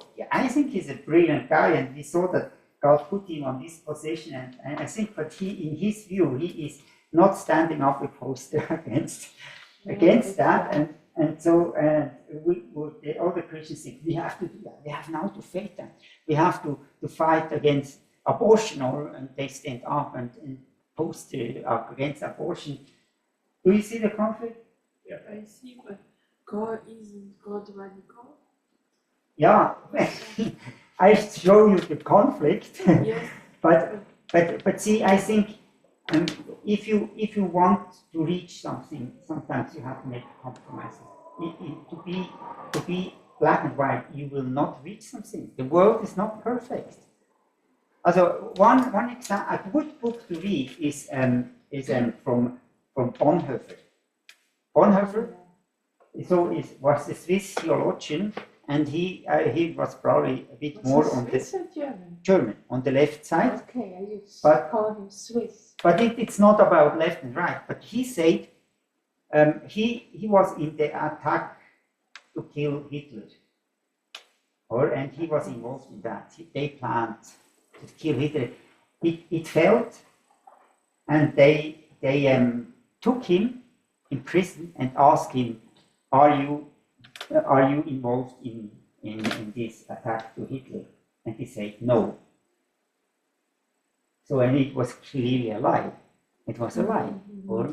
And then he wrote in his book about this conflict that he had. Is it a lie, or is it now, what do you think? It's a lie, or is it a lot to do that? Yeah, that's a very ethical dilemma, because in some cases, I think, like when you face terror and you face such evil, you cannot expose yourself, because, I guess people depend on you, and if you can save your life by saying no, I cannot say it's wrong, I cannot say it's right, I cannot say. Yeah. It's really ethical. But in this dilemma. moment, you have to say it. Yeah. You have to say I yes would and say no. no. I don't know. What would you I say? am not in his shoes. But I would, of course, I would say no. I think I would not tell this evil the truth, because Do you see the then delay? you will be killed. So he then in his book he processed that, because when he would say no in situation like this you can lie, then this would open the door for everything. That's So also who true. define when is a situation that you allowed to lie and when is a situation you were not?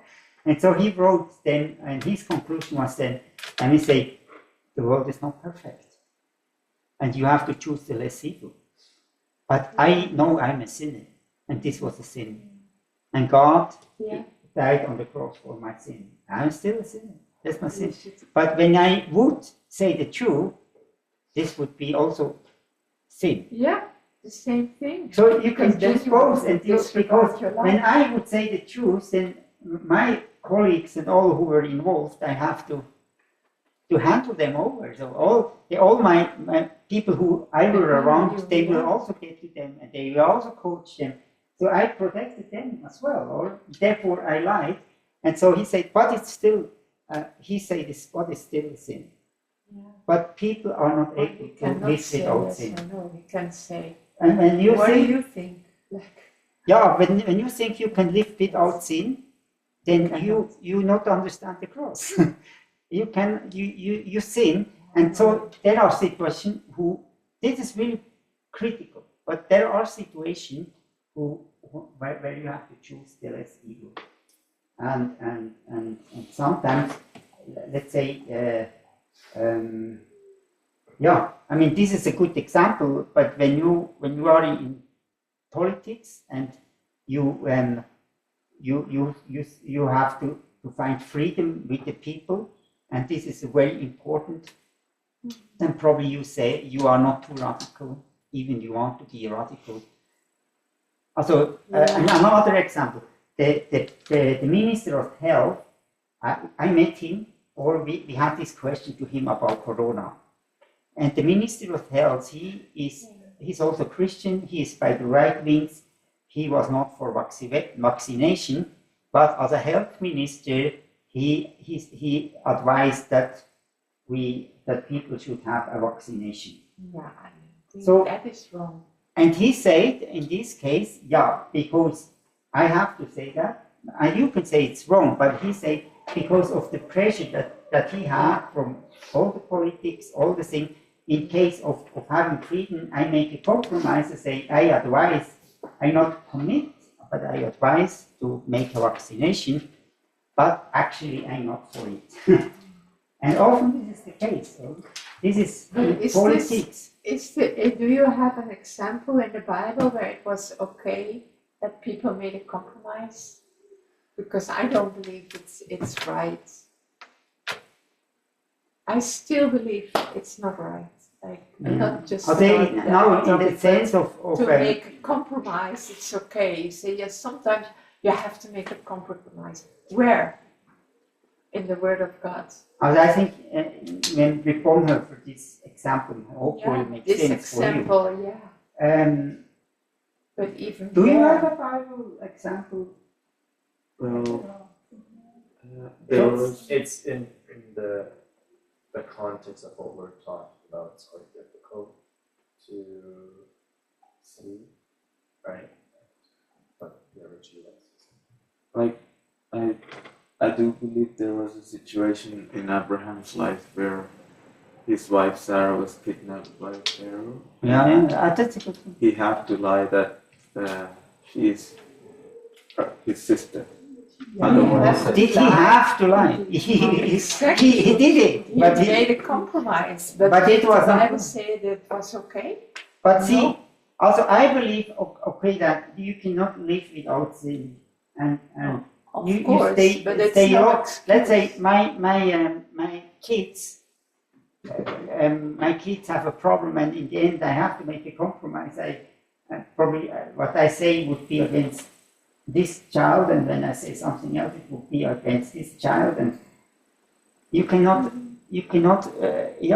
Sometimes you stay in a dilemma like this, Of course. and this really, but it's difficult, and so it's good to have advisors. It's good to make it in a team. Don't make the decisions alone. Pray about it.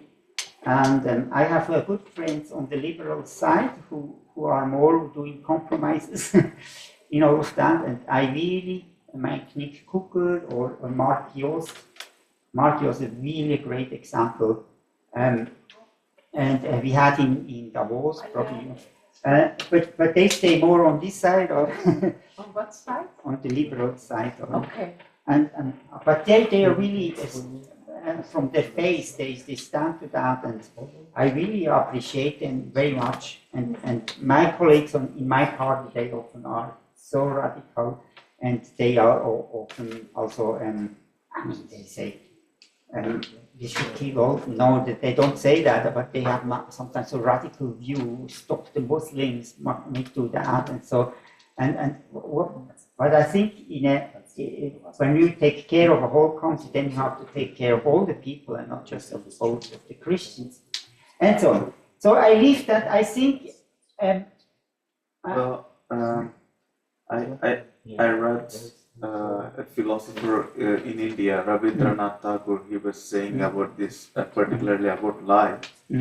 He was saying like, unless it is like to protect yourself from danger and protect others, it's not considered as a bad thing. If you did it and it caused any harm to others, then it's a sin. Yeah, I think that's a good approach. Or it could be from me. If you can lie to protect others, that you can interpret very broad, because let's say I have an affair with someone else than my husband, and I protect him from harm, not to tell him because it would hurt him so much. I think that would be wrong. But you can interpret it like that. Oh, I lied just to protect him. I will not tell because I not do it anymore, but I will not tell. That's not right, because you're not walking in truth. Yeah. So I think if you have this standard, like to protect others, from what? Because it can be. Let's say the teacher in the class say, "Hey, your father! I saw your father in the restaurant. He was drunk."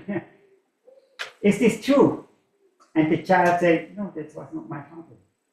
And she lied because it was her father. Do you think it was a lie? Does it make sense? Also, when the teacher would say in front of the class, "Hey, I saw your father yesterday. He was in the restaurant. He was drunk. Was this your father?" And the child said, "No, it was not my father." Did she lie or not? I mean, in such a situation, she lied. But I think in this situation, I mean, that was misusing of the teacher. Teacher misusing. I'm thinking, why would the teacher say that in the first place? But do you see the dilemma? This is the dilemma of life, or we cannot 100% be right. And without saying, we have to, and I think it's okay for this girl to say no. To know. Because it was a misusing from the teacher, and the teacher misused it. The same would be. Then she would say, like, "Why do you say that?" That's. I mean, I understand. She is not an adult like you. I understand completely that she would say no, and she would defend her father and stand up for him, of course. But it doesn't mean that it's okay, that it's not a lie. Also, okay, thank you very much for this discussion. No, but this is interesting. This is good. I think this is life, or we have to, in the whole life, I stand the time, every day I stay in conflicts where I don't know, I can go this way, it has consequences, I go this way, it has consequences, so what will I choose? Be neutral. To be neutral, sometimes you have to go, or? I want to add on that. Yeah, please. I want to agree with you on some things like we are always not right all the time, and the Bible tells us we don't have to show our righteousness, like we have to be righteous. We are holy, only Christ that is holy, and as much as we try to make things work, at times we just fail because that's the nature of a human being, and it gets even more complicated when it comes to leadership. Because you are not doing things on your own. You are representing people.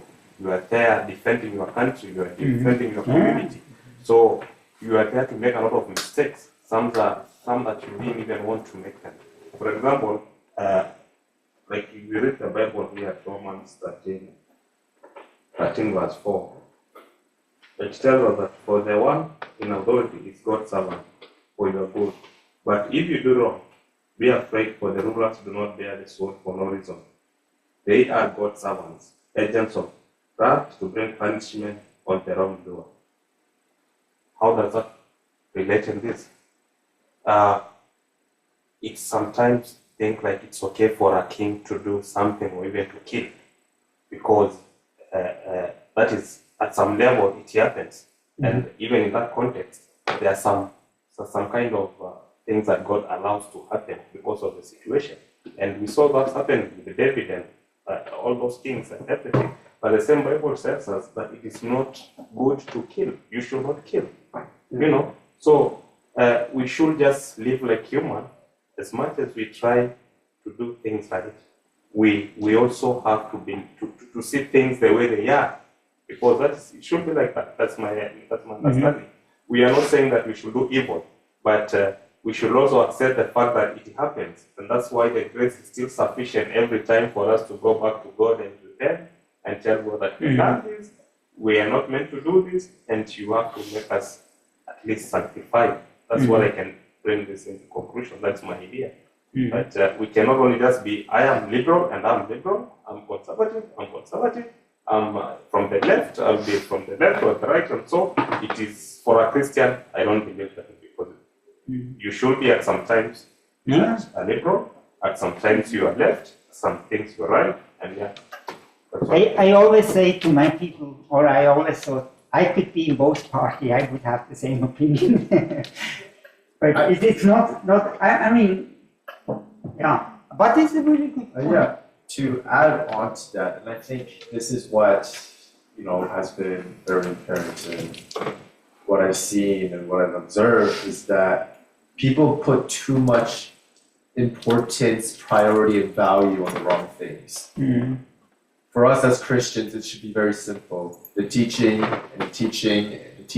of Jesus Christ and following Him, right, through the Bible, that's our number one value. That's what we give power to. That holds authority over us all. But I know it's difficult, especially as a politician or a businessman or a doctor, of having those principles. But that's the thing, is that often people give too much power. They allow too much power on different things, on worldly things, such as their identity on the left wing or the right wing, whether they're liberal or conservative. They see that first before the Word of God, and I think that's a huge problem. What the thing is, like you mentioned, is that the right-wing Christians, that the party that you're part in, they believe that the left-wing Christians weren't Christians because of their political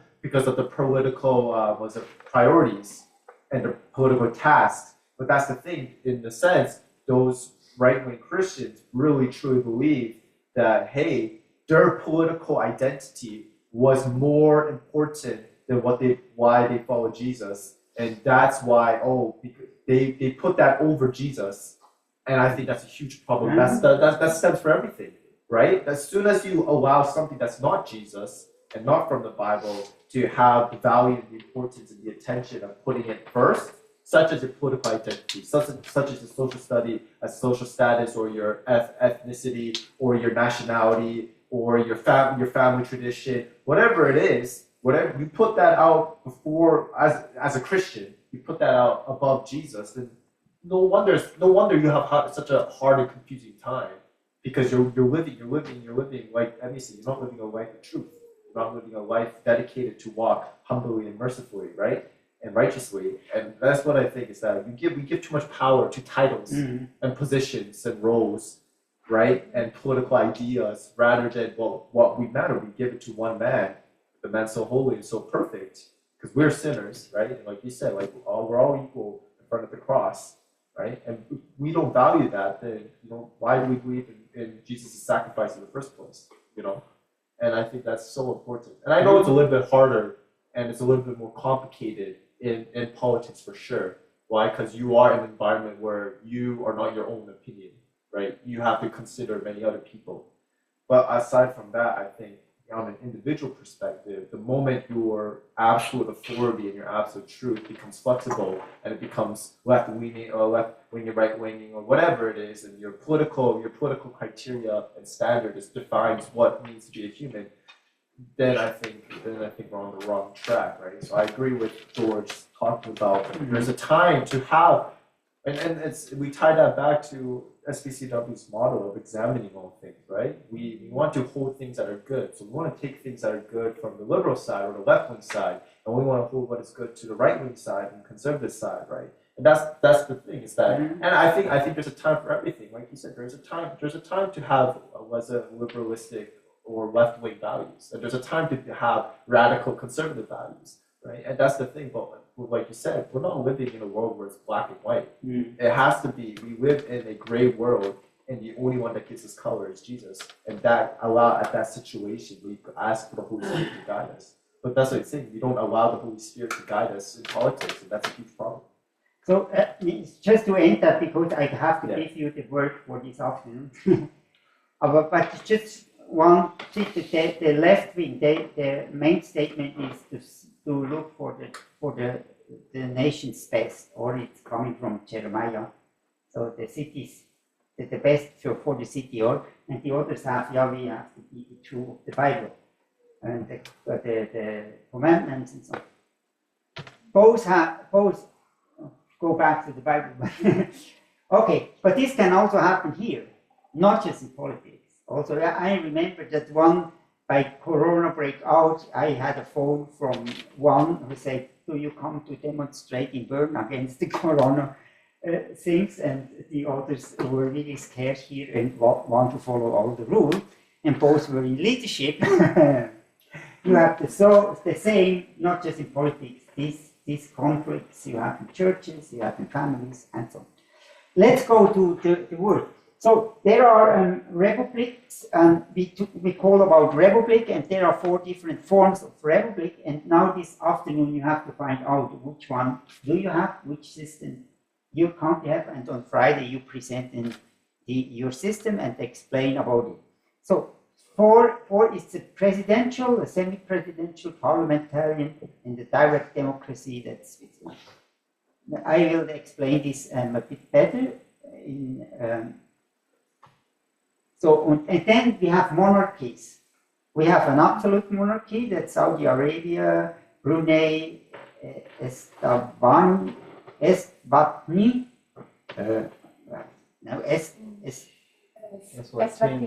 Eswatini, so thank you, Oman, Qatar, and so on. So this and Vatican City. And then we have a parliamentarian monarchy like Holland, like the Netherlands, like England, and so on. Just to say, this is what you present then on Friday. So your country, you can find this on the internet or create it by yourself. So, but just explain this system that is relevant in your country. Here we have UK, also this is the parliamentarian monarchy. Other people vote for the House of Commons. They vote for the House of Commons, and the House then the House of Commons, the highest party, they set the minister, and the minister then set the cabinets in, and then they need, about collation and all of that things. You can find it out and present it to us. I don't have the time to go into the details. But you see, the House of Lords by the English, they are by birth, or the House of Lords are by birth. This is a bit the compromise. So they have 2 chambers, but one is not elected. The one is because you are a lord, you can be in this chamber then. And so on. And then you see the Queen is also not elected, but the Queen can then decide about the laws or can sign the laws, like we say. This is what you have to find and present to us your structure. And then we have here the US, that's a presidential republic, so that the president has a lot of power. So you see that the people, they vote for the Congress and as well for the Senate. They both vote that, and they vote indirectly about these electors. They vote directly then the president.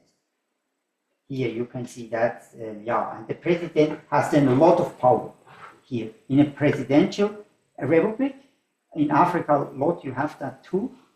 Then the president has the power over the Supreme Court because he elects the judges in the Supreme Court. He has the power over the military You see that in this graph here. I don't know, but actually he is the head of the military. He is the head of the state, and he is the head of the government.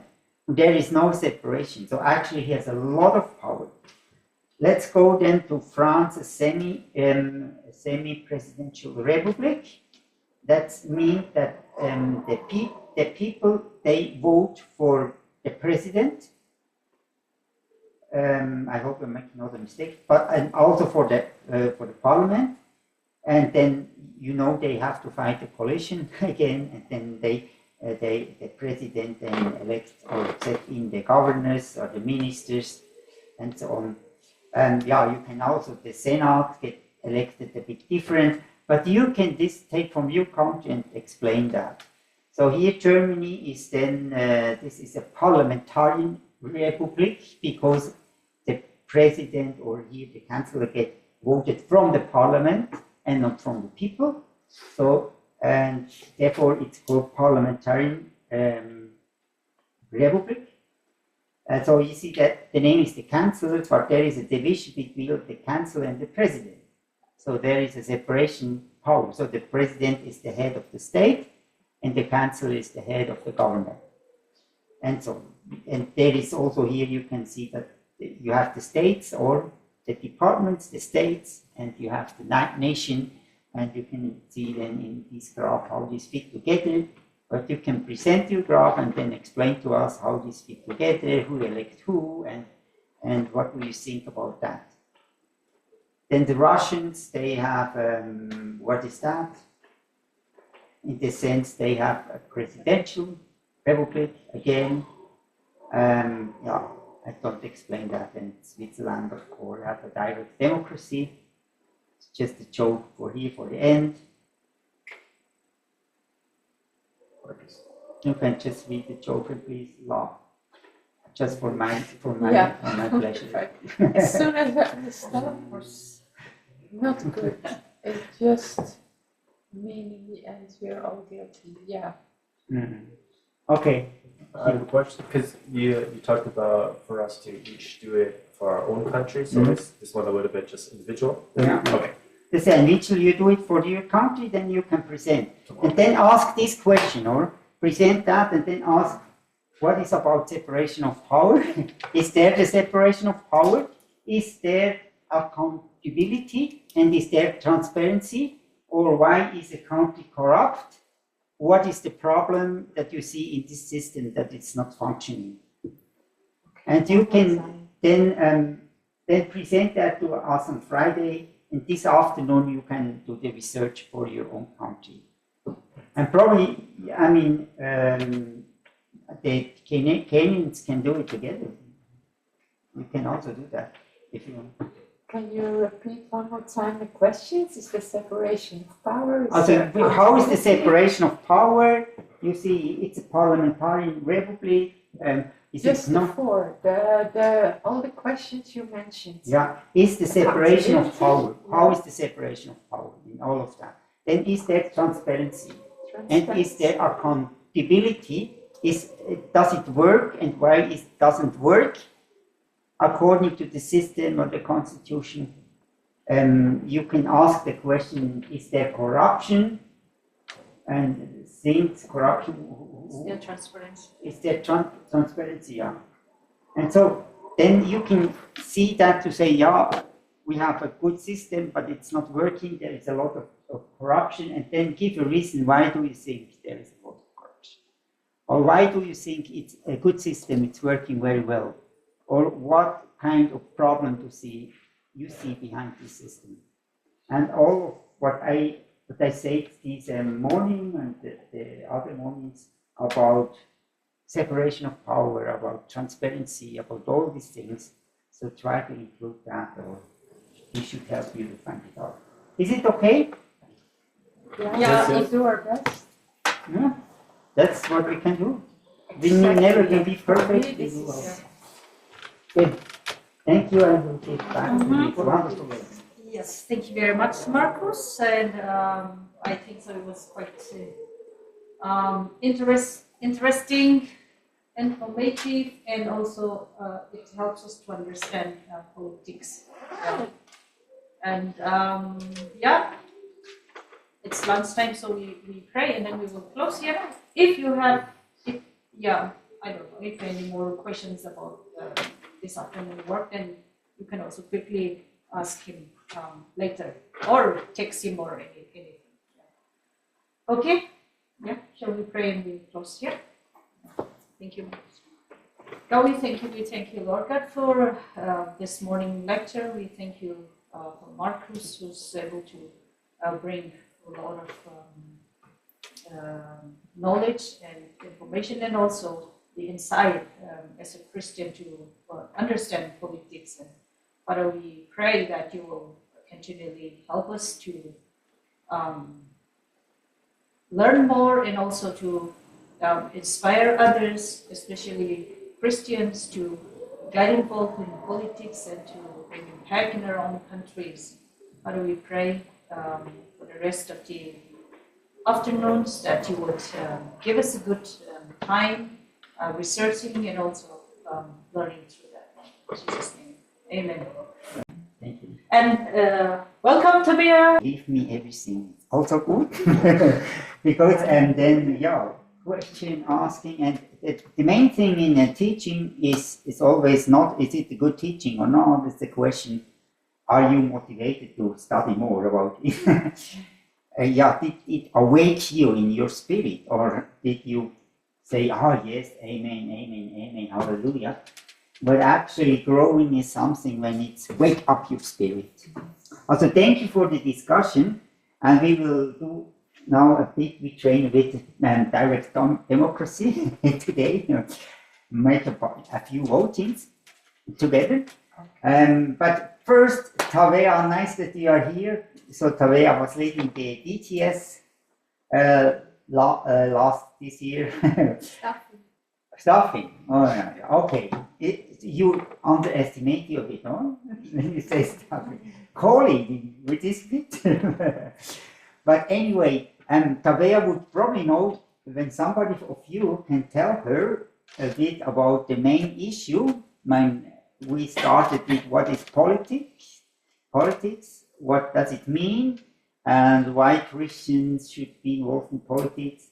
So just the main thing that somebody can tell to Tabea, probably, what was it this week? Is it kind of depending on somebody do it? I can do it. Okay, At least I can share something, maybe not everything. Like for me, it was really a revelation to hear that the word politics, it comes from the Greek word of polis, and it means to bring order. So, and God created us to bring order and creation in the world.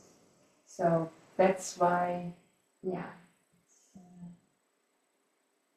it's a good thing, like because God is also a God of order, and He wants us to bring order, to have an orderly, and He gave us laws that we can use, or that we have to, follow, so that we can create this order in the society, in the world.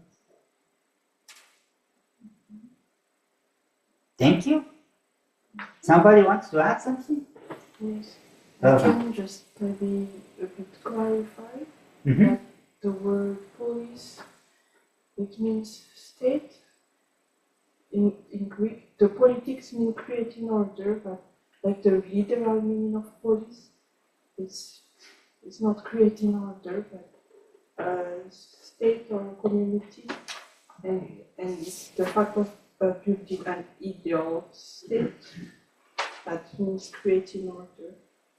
Not the police, the word police in itself. Okay. We have to correcting. That's good. No, but it's good clarification. Yes. So I conclude from that is order, or to create this. They create order in the city. In the community. The question is how you create this order. Yeah. Yeah. That's what. Somebody else? Yeah, I can continue. Okay. We also look at the Ten Commandments, and from that we can see that the human rights, or even the constitution, the Swiss, the law here in Switzerland, they are based from the Ten Commandments, and the conclusion is that we cannot live it out without God, because it came from God. That's why we need the church. We need Christians to live it out, and we need Christians in the sphere of politics, so that it can the people can change, and then the people can also change the system. That's the only way it can work. Mhm. That's all I understood. Yeah, well, thank you. Ado? Torno? I continue from the system. Mhm. She said,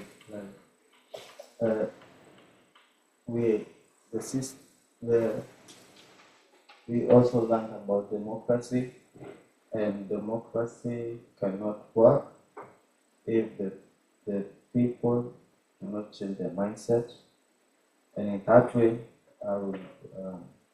they have to change their mindset with the biblical value. They learn the values of the Christian values, then they can actually be able to be of great value and create change in the society. And yeah. Mhm. Thank you. Good. Some questions, Gabriel? Does it make sense? The thing is, it's about we need God. We need God for bringing order. We need revelation from God to understand. We talked about because man is sinner, so just make the system out of sinners will not work. So we learned about that. So we need revelation in God, and to build up the system, and the system that we have mainly in the West, or especially in every republic like Africa, we have the system, but it doesn't work because the people are not transformed in their mind. So, and actually we also will more and more lose the biblical system that we created up from Reformation, when we not as Christian go again and influence these values.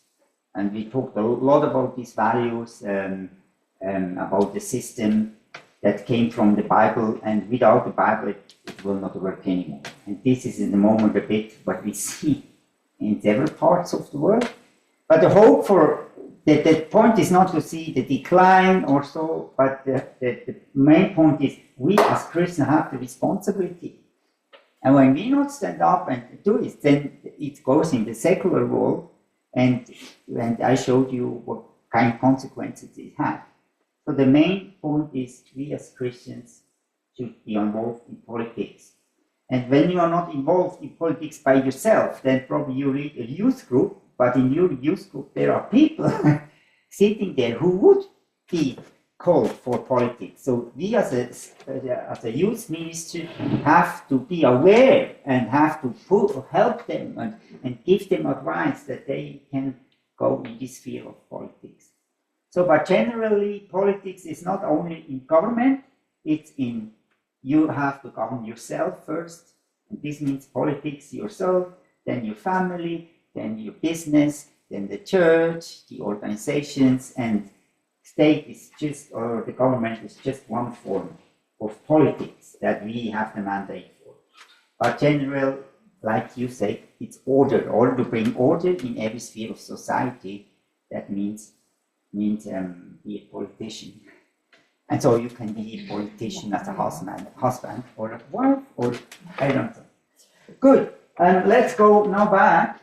And I brought some that will not Oh, this was the joke from yesterday, and I'm always happy when you laugh when I bring a joke. Even you don't understand it, but it makes me happy. Just when you laugh. Is it okay? Can we do it? Okay. This is funny. But this is yeah. Okay.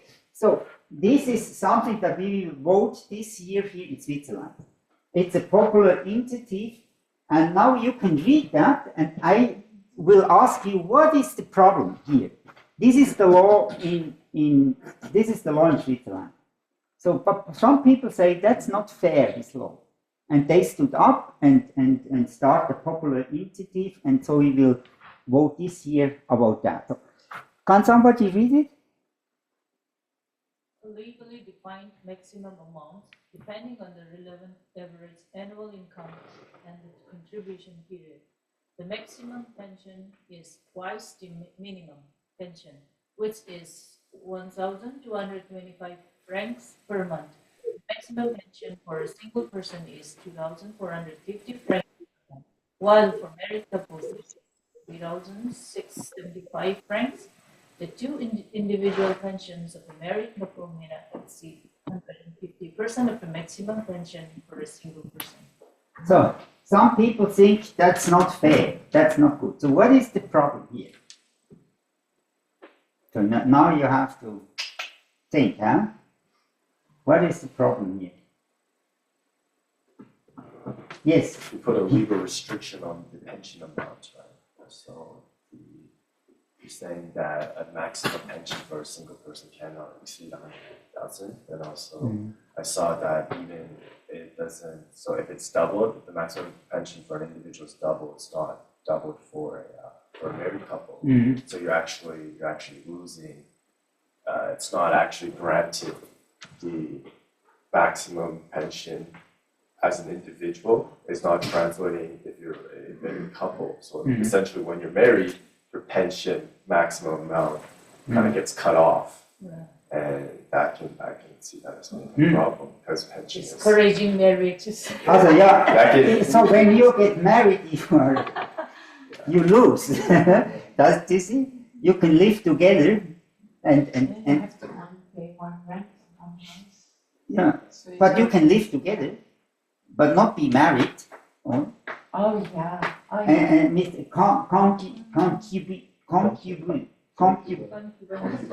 concubine. It is when two people live together are not married. cohabitation. Cohabitation, yeah. So it's also in Switzerland. It was not allowed. It was not allowed before, but actually this is allowed, and they have almost the same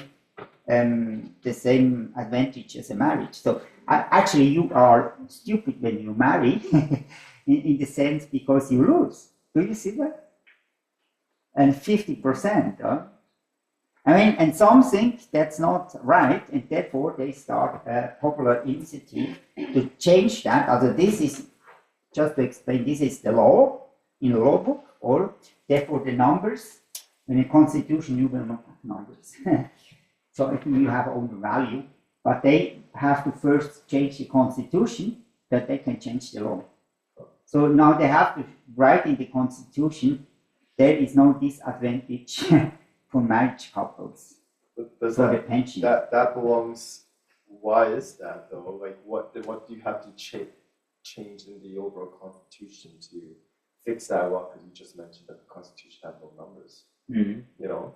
Yeah. So it's like if you want to fix a numerical law, then what aspect of the constitution do you have to add? Then that's like in a way you're twisting the constitution to follow that single numerical law, right?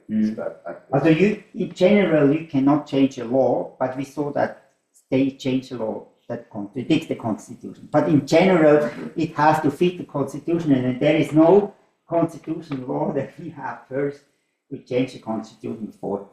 So okay, now I give you, we do a voting. Who is for this and who is against it? And in Switzerland, especially when you sit in, like say, in our state, here in our city parliament, like I do, then you get a paper. You get the papers. So you compare with Have you been in Parliament? Once?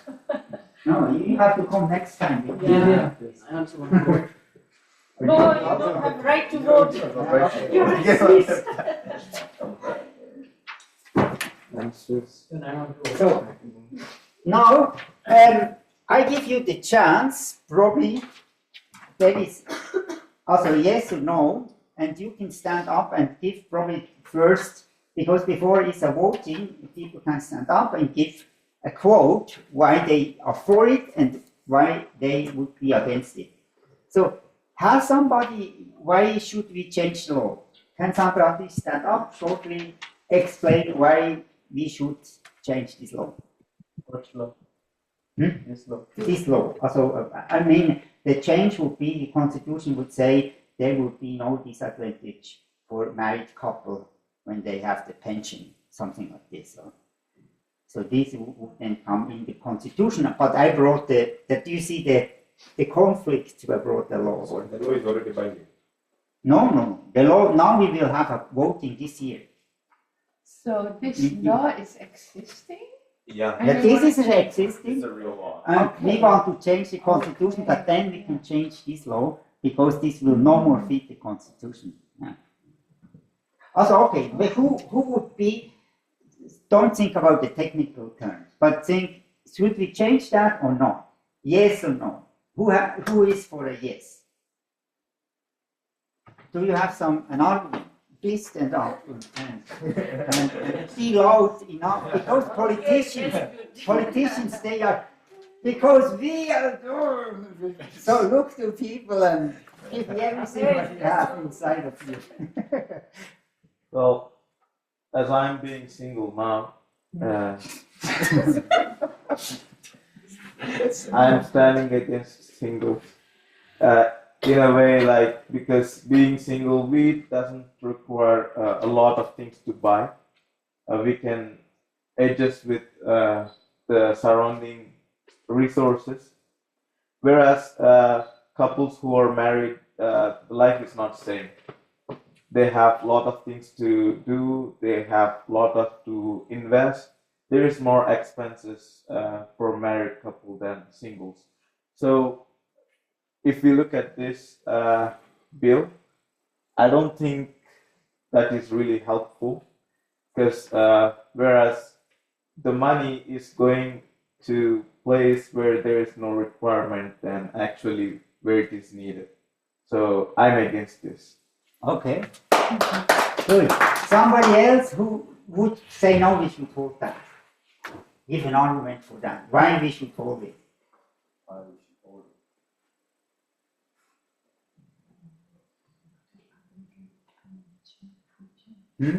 Also, do I have to give an argument? I mean, there are a lot of arguments. The same room.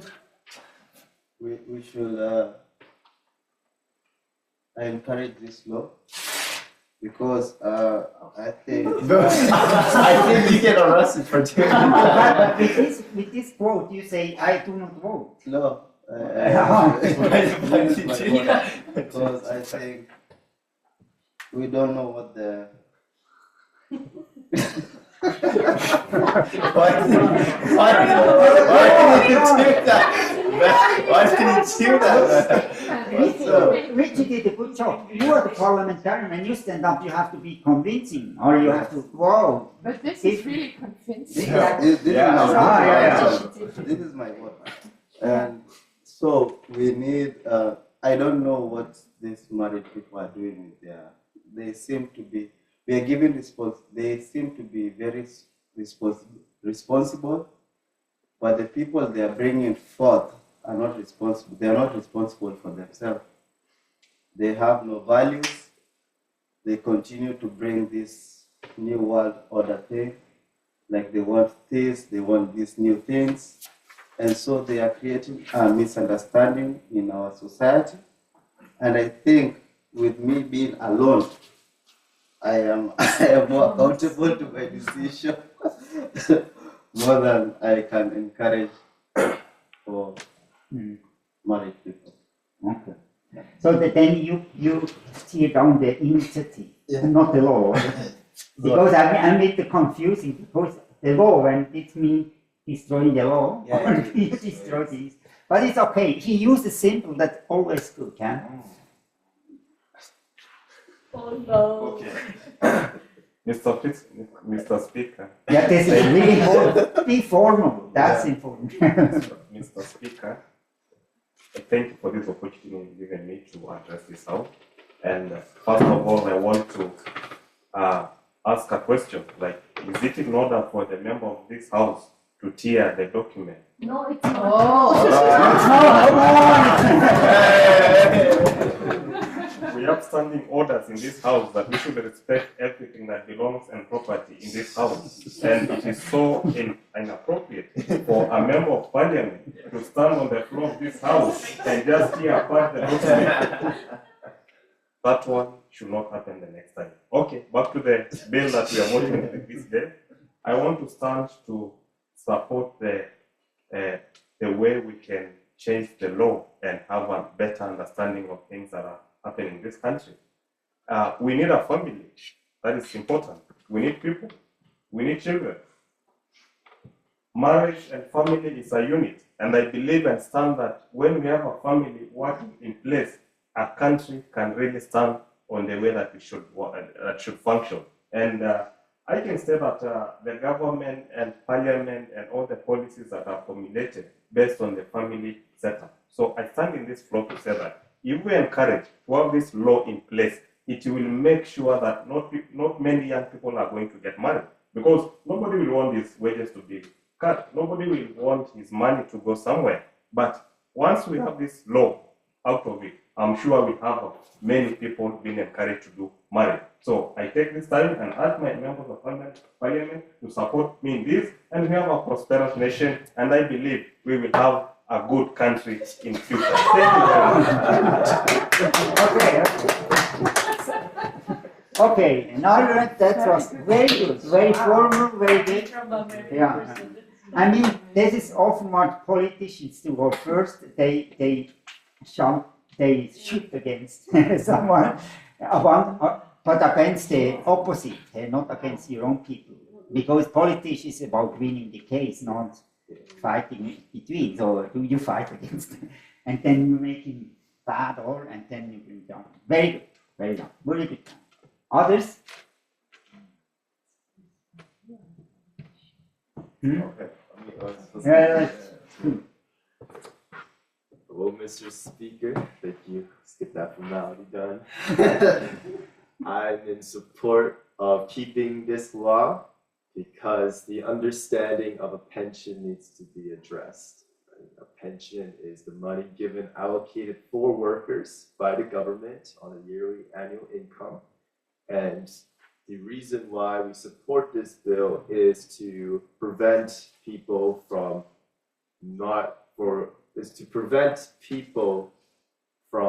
getting, oh shoot, I'm thinking, this is like a moment where I would leave the parliament party because it's embarrassing. But basically, the pension amount is dedicated to the rights for an individual by the government. So the government is already supporting the individual, right? So it would not make sense to uplift this limit for an individual. And the reason why we have this limit for a marriage couple is because we support the original constitution of having. Hey, I got. Let me finish my statement. The original constitution has a priority over family. Family is an emphasis on unity. Mm-hmm. Such financial limit should not be the deciding factor of people not wanting to get married, right? So the reason why Switzerland as a nation is so united and prosperous is because we have hardworking families that, despite a seemingly limit on their pension, they're more willing to be together as a husband and a wife, but also as workers for this country, that they will work hard and that they will get rewarded for it. However, people can exploit this where they want to get married and they want to have that identity of unity, is the workforce, but they don't want, but a single economical seeming limit is the reason why they don't get married. And I think that is not the Swiss way. And the original constitution is the right to protect our family. And that is how we provide. And the reason why we have, if we have a free market perspective on pensions, which is the money that we're given to workers after they retire, that is not good, because then our governments and our economic structure and flow would be in balance, and it will leave our country to ruin. Thank you. Yes. Good. Yeah, and this is how it works. And then now, so now we do a voting. Also, who is that for this popular initiative that we abolish this law? Who is for it should now raise the blue paper? Everybody. And then somebody has to count over and say, yeah. And then who is against it should raise the paper. Okay. And who, but all was there. It's a CV, but they have to be formal thing. They will ask. And who is neutral, who don't want to vote. And then they write that down, and then the bill is done. Also, so that's Swiss Parliament. I just want to say something to this law, a good argument, but actually your argument, it's not the case when you live together in just have one house, one car, then in general families need less than when all single lives alone. Okay, and we can debate about that, but the argument is here. The problem is that you say behold the law is when we do that, then the state lose 1.5 billion taxes. And where should the taxes come from?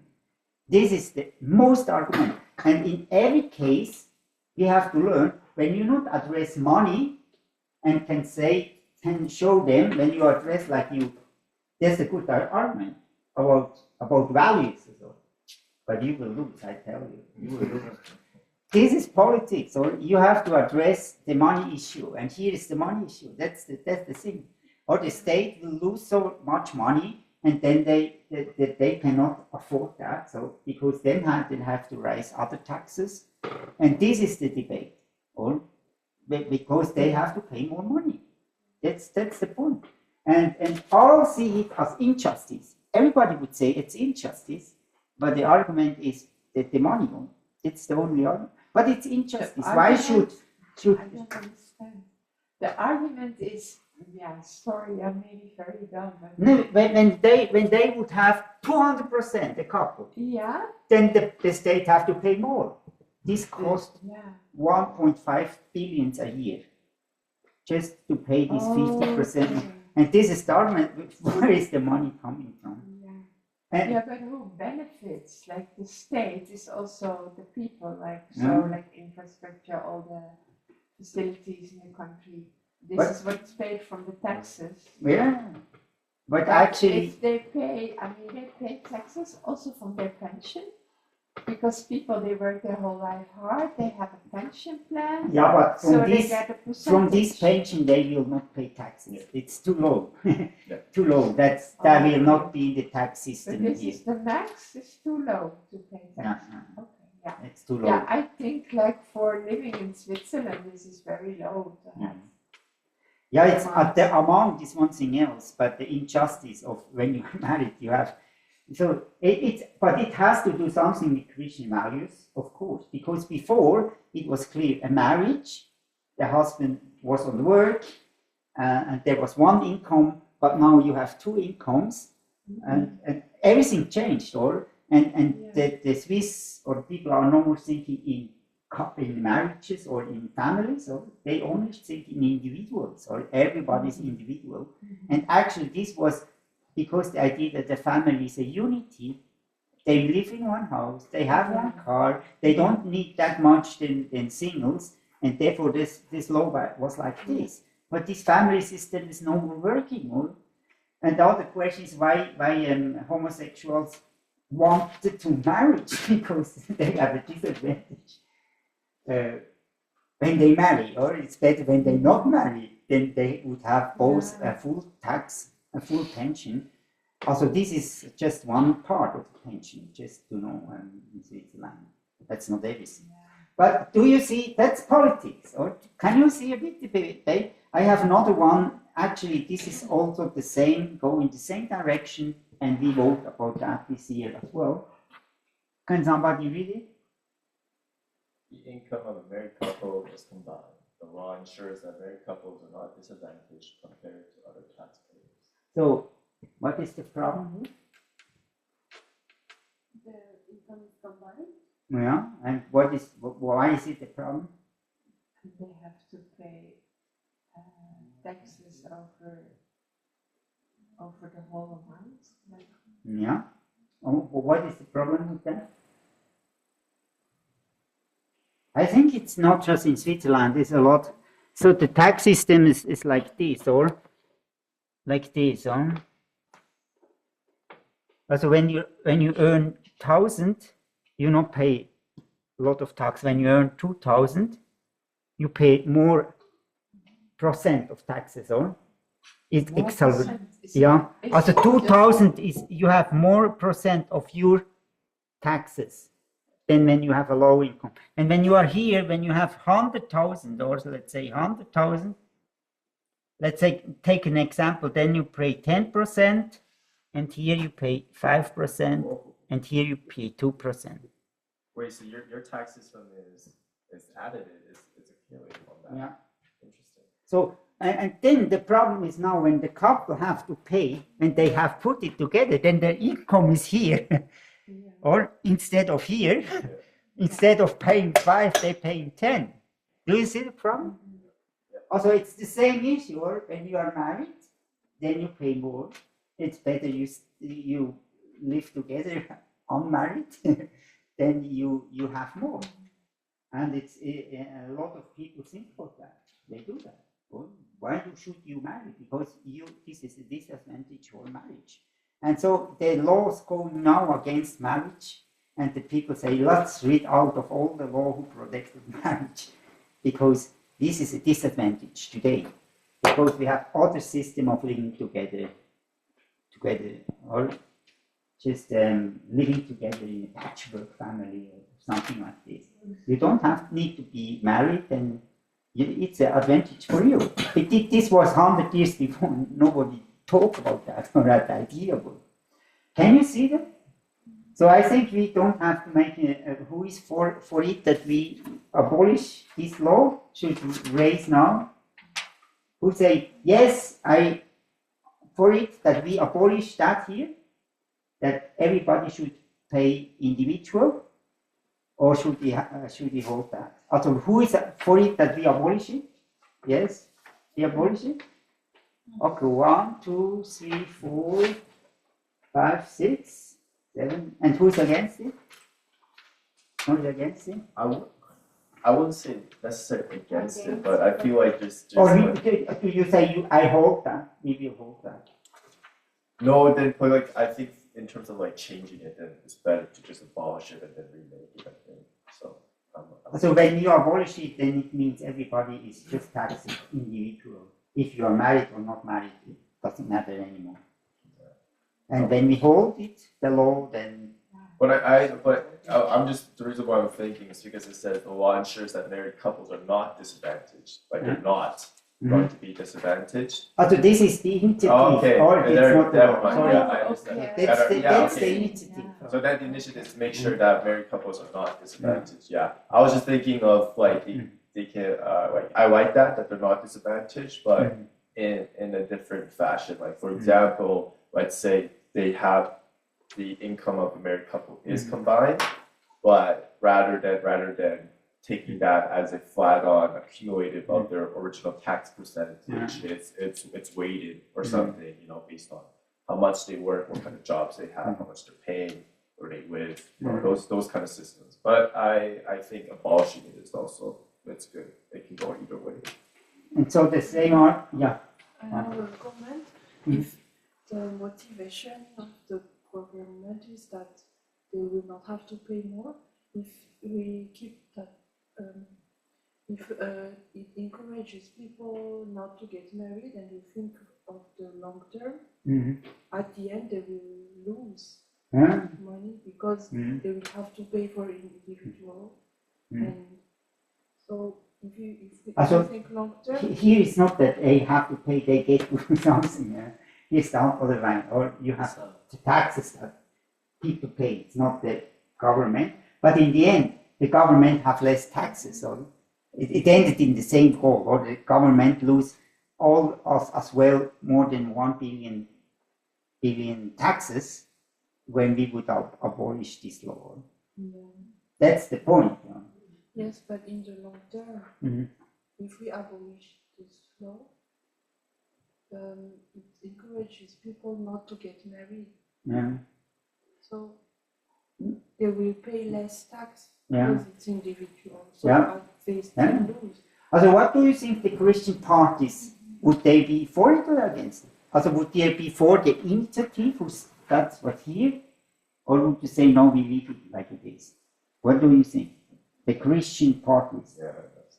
I think the Christian party will neither support, neither will they go against it, but they will introduce an initiative to change first that bill, that it lacks some clarity. So it should not pass the floor of the House as it is. Also, you cannot just do that. You just have to say yes or no, because this is now what is coming. But I believe before it becomes a bill, there were some stages before it is there. Yeah, but you cannot change that. But this is from a Christian party. This initiative is from a Christian party. Because your argument, less people will marry. And they say it's injustice that the married couple have a disadvantage. But do you see, that's politics. And so some are for it, some against it, but in the end, it's also a money issue. Everybody would say, it's injustice, we should abolish this law, but when we do it, then the government loses a lot of taxes, we lose a lot of taxes, we have to find other ways to get in taxes. What does the government do with these taxes? Pay your salary for the politicians. They have high income. Because in Switzerland, you heard Nick Cooker about the income. Moldavia has more income. Parliamentarians earn more money than here in Switzerland. When you want to earn money, don't go to politics here in Switzerland. It's not a good state to be in. No, I think it's better in India. They have a lot of security, everything is paid for. But I think, it's just they have the budget, and when now this law comes, they have to take out of the budget 1.2 billion. The question is whether they take it out, or we can reduce the salary or so. But do you see the problem? I give you another one. It's also coming this year. This would be, I think it's probably not the next one, but it's also coming this year. Can somebody read that? That's the initiative here. It's not the law. We don't have that in our country. Popular initiative, the neutrality initiative seeks to strengthen Swiss neutrality by 1. Ensuring permanent armed neutrality, 2. Prohibiting military alliances except in self-defense, 3. Banning military involvement and sanctions in foreign conflicts with UN expectations, and 4. Promoting Switzerland as a mediator in conflicts, reinforces Switzerland's commitment to strict neutrality and diplomacy. Okay. So the thing is, we want to stay neutral, or some really want to say we stay neutral, and the other parties say, we should look to that the NATO also protects ourselves, so we should go into the NATO, or we should collaborate with the EU because the EU can help us. They have nuclear bombs, and we can no more be independent because we need the protection of the bigger alliance or bigger organizations. And some say that's absolutely wrong. We want to stay neutral, and therefore they want to write this now in the constitution, that we can make a law and say we will go now tomorrow to the NATO. What Sweden did last year, was a neutral state, and now they belong to the NATO, so they are no more neutral. So there's some, Yeah, we were talking, I think I was sharing either yesterday or the other day, and we were just talking, and I was just thinking that Switzerland is more of passive, is not like active in most of the things. When it comes to making decisions, they are just a place for solving puzzles. They want, that is the only time they are active. But in other things that really made them great is being passive. yeah. Staying out of it, just play down, playing safe. And I sometimes I wonder if they really have values. If they have values. I wonder, they show they have value, it's written, but again, when I see, when you need to show your values, then you just Also, want you to mean you would be not for this initiative? You would say we should show our activity we are more active, yeah. be against Russia, or I don't know. No. Or, Yes, I think so. yeah. Okay. You should make a stand. Like if you're not yes or no, then you're sitting on the fence. Then it's better that you're not in the equation. If it was war, we kill you. I think I'll vote for neutrality, and I will vote for this bill based on the world is all about You interest. forgot, Mr. President. Can you stand up and I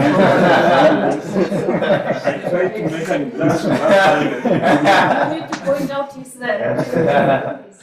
Okay, Mr. Speaker, thank you for this time, and I also take full responsibility for not calling you Mr. Speaker and standing on time, and I'm obliged. I'm sorry for that. okay. I forgive you. Back to this argument, I want to say that I stand for the neutrality of the Swiss government and the Swiss country because of many reasons, but I will narrow it to three. One, we have interests in the world that every country has something to look at. And I believe since the beginning, Switzerland has always been neutral because of many benefits it's getting from being neutral. One of them, it is a host of the United Nations, and many international companies, international organizations are based in Switzerland. Once we do away with this bill, and we say that we need to support NATO or join the other way around, we are going to lose a lot, and many countries will no longer support our initiative. They no longer see Switzerland as a safe place to have their international bodies here. That is one. Another thing, I don't believe that NATO is currently solving the problems that are in the world. We have a situation in Ukraine and Russia, and we are still not seeing NATO doing a lot to solve the puzzle about the war that is going there. That is number two. Number three, most problems that we are facing in this world has been created by wars, has been created by disagreement, has been created because of one country going for another one. I stand with the value of all people sharing together as people God created in one image. Thank you, Mr. Speaker. Thank you. Hey, you should become a Swiss parliament. Now let's do the voting. Who is for the popular initiative? Who say yes to that? You were really convincing, man. But I would also bring this argument. I think we should stay neutral. It's really, It's better than. But this is what we vote this year here in Switzerland.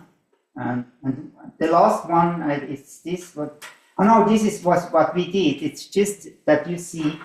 Can somebody read that? What we did in our constitution. Somebody can read it? Article 72 of the Swiss Federal Constitution. The construction of minarets is prohibited. Do you know what this minaret? Yeah, minarets, the Yeah. mosque with So, the... I mean, the whole world was saying, wow, how can Switzerland do something like this? But the parliament didn't want to do it. But the Swiss people say, no, we don't want it. They will everywhere see these minarets. What are minarets? I thought it's from the mosque. Also, The Muslim, the tower. tower. The tower. They talk about the big roof, Yeah. like broadcast there. Also, it's mainly the tower. The tower. This is the minaret, the tower of the mosque. So we don't want to have that. So we put it in the constitution. And this is really unique in the world. We are the only one country, and this came out from a Christian initiative as well.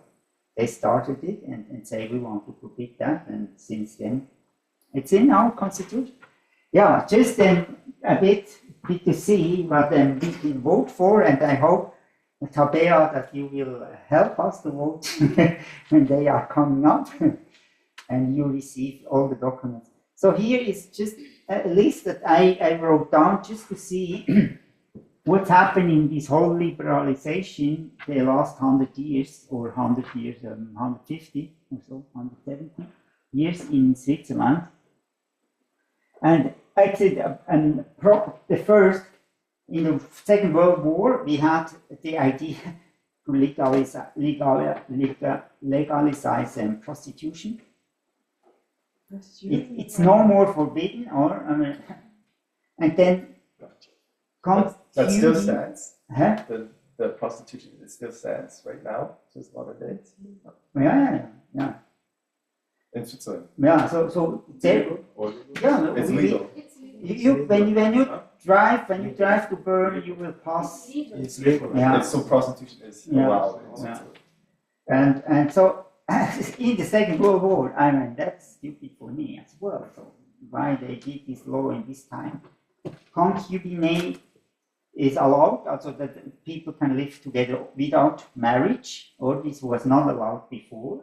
So when you want to live together as a man and a woman, you have to marry.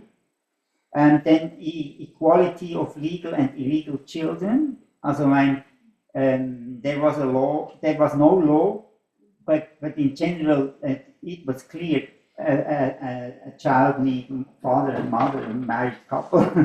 And this was no more the reality, that there was a lot of children who are no more belong to one family and to man and wife, and therefore they were treated differently, or because they didn't have the document or so, and they had not all the access. So they put that in the law, and then you see they always, also with the prostitution, they saw all the people want to have prostitution, and we can no more forbid it, so they made a law to allow it instead to try to hinder it. So this is what happened everywhere. Artificial fertilization is allowed. Of course, when a woman not can carry a baby, it's a good thing. But when you allow that, then you have a lot of opportunity to design your embryo, to design your eggs, to do all the things we already discussed about. So there was not just bad, but it opened a lot of other doors of ethical questions than in all this field. Then pimping, you know what pimping is allowed. That also the man who are looking for this prostitution woman and so can advertise that, can do that. It's no more on the law or on the punishment, so they can do it legally, openly. Then we had 2000, everybody can divorce when they have the common agreement. So divorce was complicated because the Bible says you should not divorce. It's come from that, we saw it. But then more and more don't want to live together anymore, and then so we legalize that as well. Then abortion is allowed before the 12th week. We already talked about that. Partnership for same-sex couples. We say, okay, the homosexual, they want to live together, so also we say we cannot say no because this is reality, but we don't say them marriage, we say them partnership. But this was then, even then I was in the debate, it was clear they want to have more. They do one step and another step and another step. They want to abolish this value of Christianity or of family. They all want to be individual, have individual rights. So it was one step. Then the next one, 2009, is a regulation of euthanasia, also passive and assisted euthanasia. Also das means before we talked about that, or before we had no law, then a lot of people came to kill themselves here in Switzerland. Now we have a law since 2009, and we still won with Holland. We Holland and Switzerland are one of the most liberal countries, I think, for this.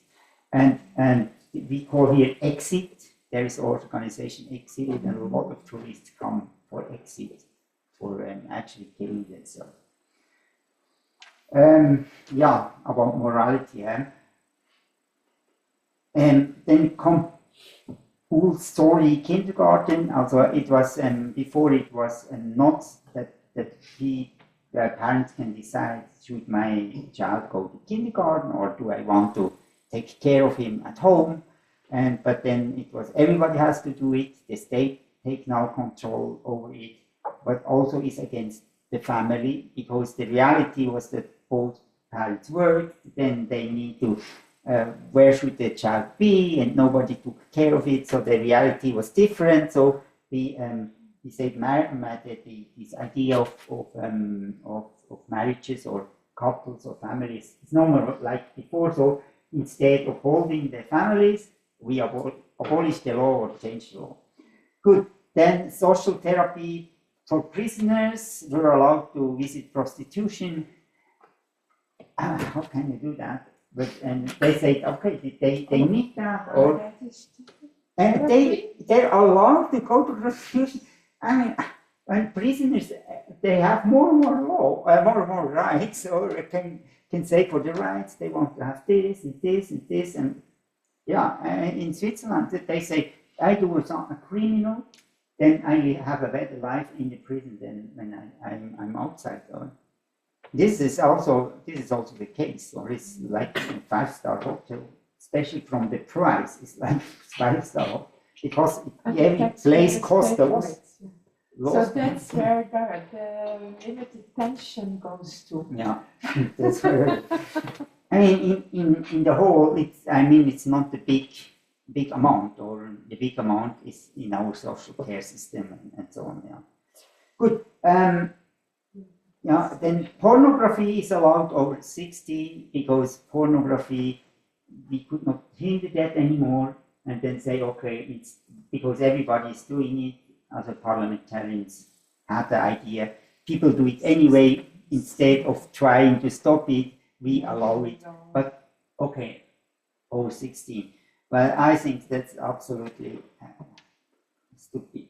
Now, examination of the embryos before reproduction, also that you can scan the embryo, or what about is it a man, is it a woman, about you also that the one who scanned it, that he can see the color of the eyes and all of that. And then the argument was, I was also in the debate.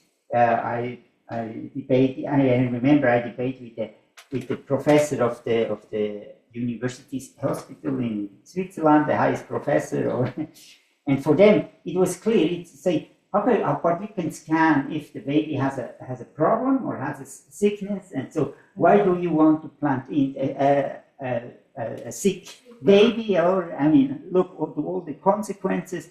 But anyway, can you really scan that? Can you find out everything and what kind of sickness? And it raises a lot of questions when you start to allow that. So we lost this debate as well. Then where stepchild adoption allowed for homosexual couples that they now can adopt a child. I don't know, what do you think about that? And abortion of the calling off period of marriages,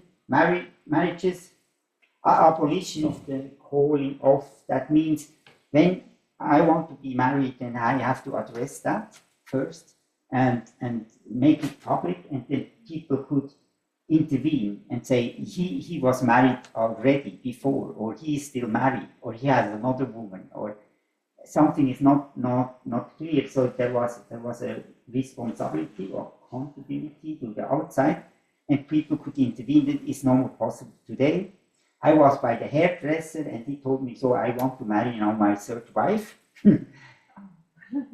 Because there is no more this testing, they will not find out. There is not clear, and he can have his, also he has one in Syria and two here, but he's still married to all of them. no, he's married to two, and he wants to marry to the third one, he told me. No. So he has 3 wives. Well, He's not divorced the other ones. lucky guy, 3 wives. Right? You're lucky. Some have Yes, enough with dumb. one. Or George, how is it? Well, that's another thing, but marriage for all, then we discussed about that. Now homosexual marriage, we lost this debate as well. And then sperm donation for lesbian couples, we talked about that. And then the last one was right for trans identity, change your gender. That is allowed that you can change your gender. So you don't need a doctor. You can just go to the office, say, can you put in my passport now I am a woman, and they have to do it. So I actually this is very liberal. I think in Holland is also very liberal, but also all Europe Switzerland also have this law. And so we are now discussed about polygamy, and even in Germany they spoke about rights for pedophilia, and that they are sick people, we can no more put them in prison, blah blah blah. Yeah, so it goes further. The point is here, we don't have to be afraid of that, but the point is we, our Christians, are no more active. We are no more active in the debate. We are withdrawn. We are sitting in our church playing music, having fun, and wait until we get to heaven. Sometimes it's like this, and this is the point. That is the problem. We once created our Western world. I showed you all how the 10 Commandments, the Bible created our political system, but our human rights, everything. But now, sitting in the church, and this is what we have to do. We not have to stand up with our posters. This is not really, it's good we do it, we should do it, but actually for bringing a change, this is not enough. We have to change our mindset, and this has to start in the churches. This has to start in our preachings, when we start to help the people understand we are created to make order in the world. And one part is to be in government, to see that what's going on, to stay for that and stay again. And I'm also convinced, even in some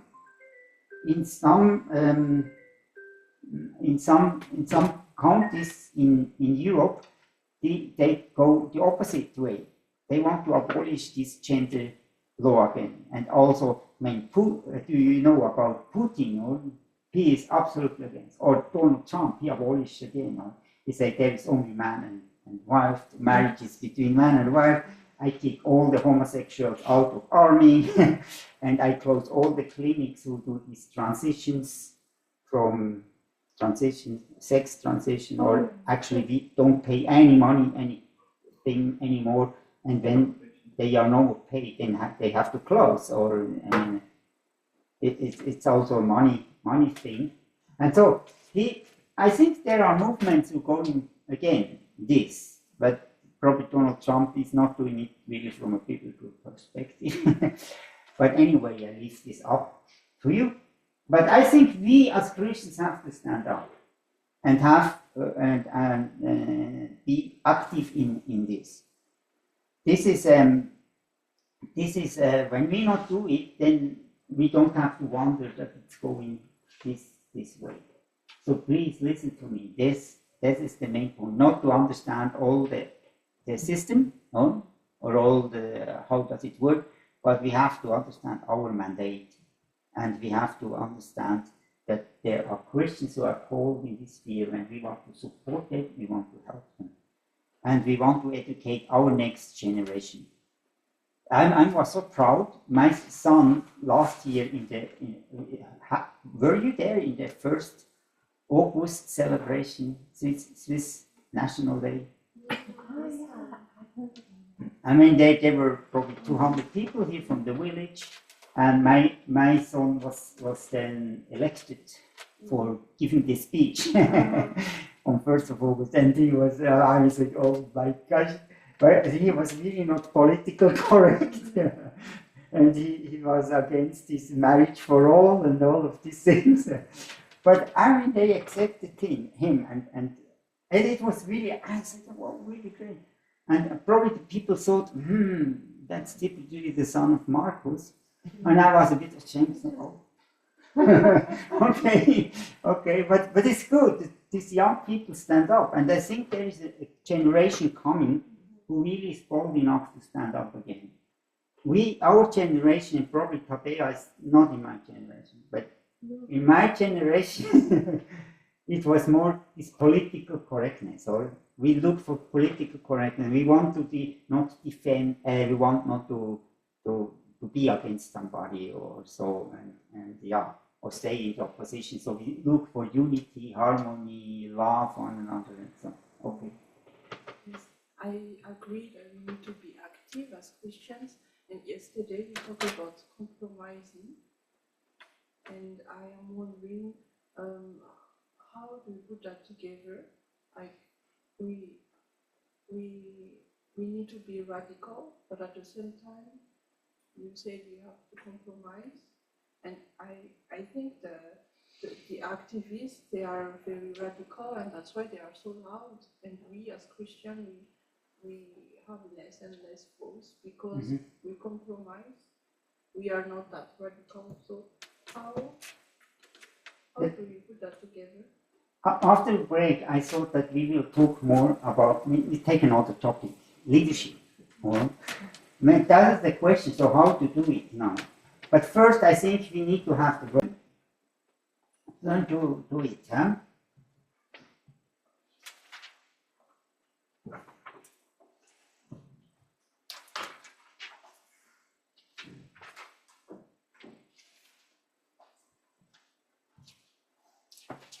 So, how we should do what we do.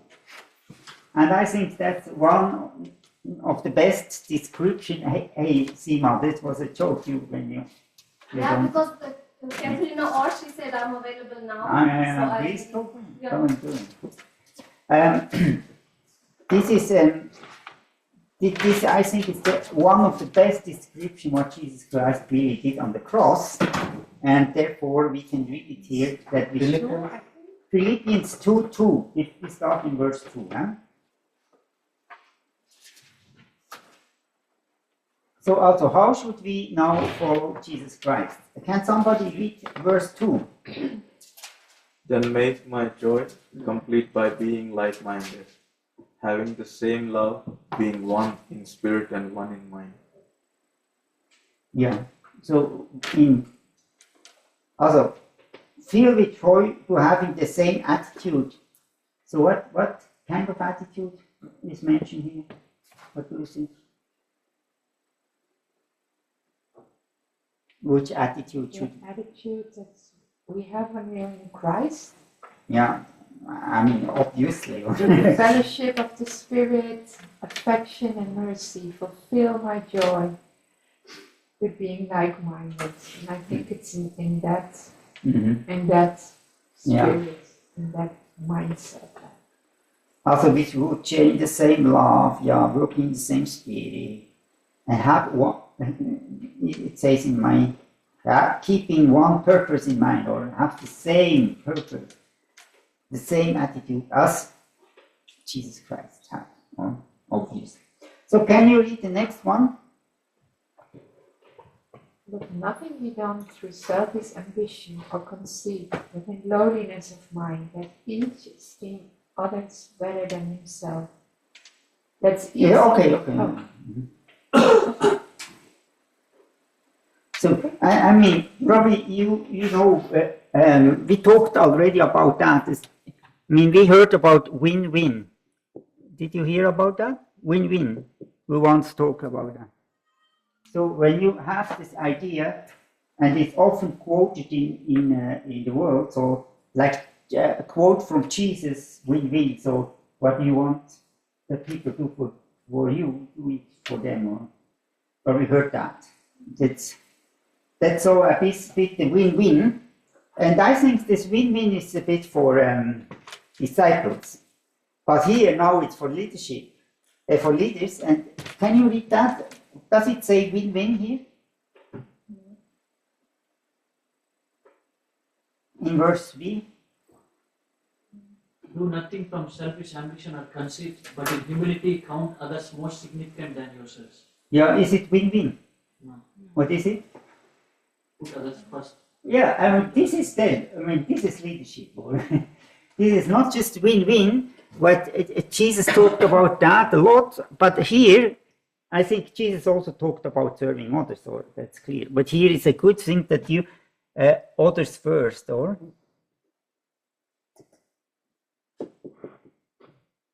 I think that, for me, that's a leadership principle. You can measure your leadership according to how much you see the others more than yourself. Did you hear that? You can level your leadership in asking the question how much you see others more than just yourself. So that's actually the first step. So then look to the next one. Verse 4, huh?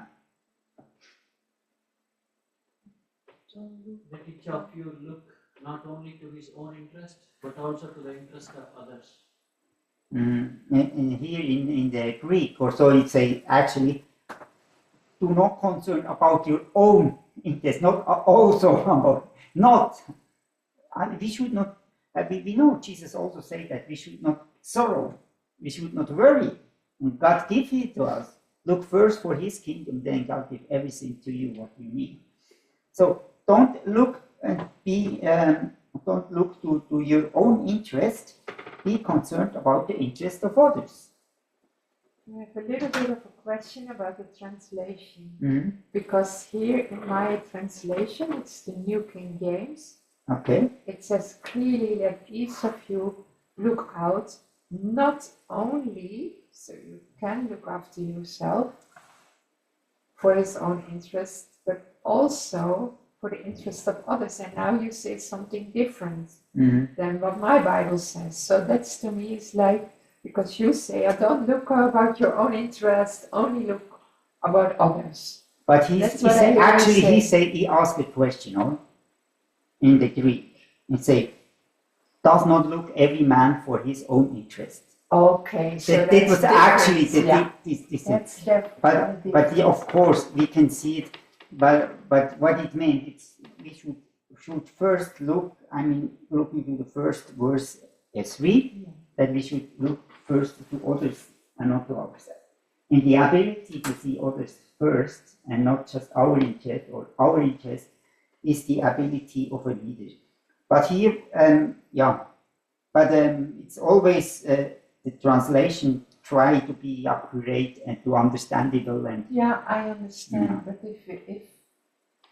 if things are look the opposite, then I want to know more. No, it's good. A good question. So the next verse, can somebody read 5? You must have the same attitude that Christ Jesus had. Yeah, exactly. That's the key verse of Philippians.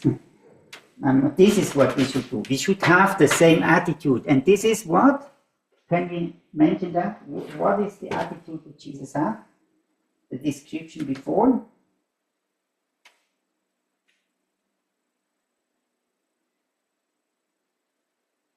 Look out for others' interests, for the interest of others.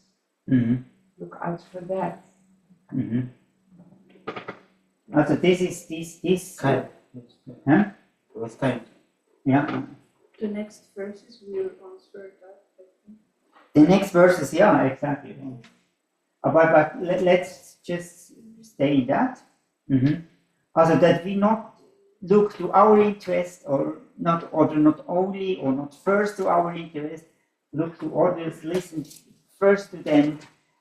This is a leadership quality. So leadership is not meaning now I'm the leader and decide what others have to do.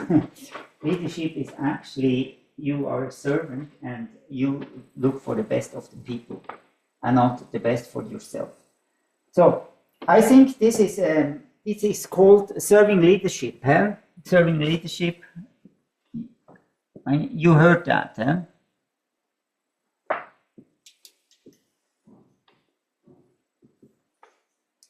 I think you heard that this is the attitude that we should have when somebody of you wants to become a leader. Then this is the same. So when you want to become a leader, you have to love people. The leadership is not about the position; it's about serving people. So who wants to serve people?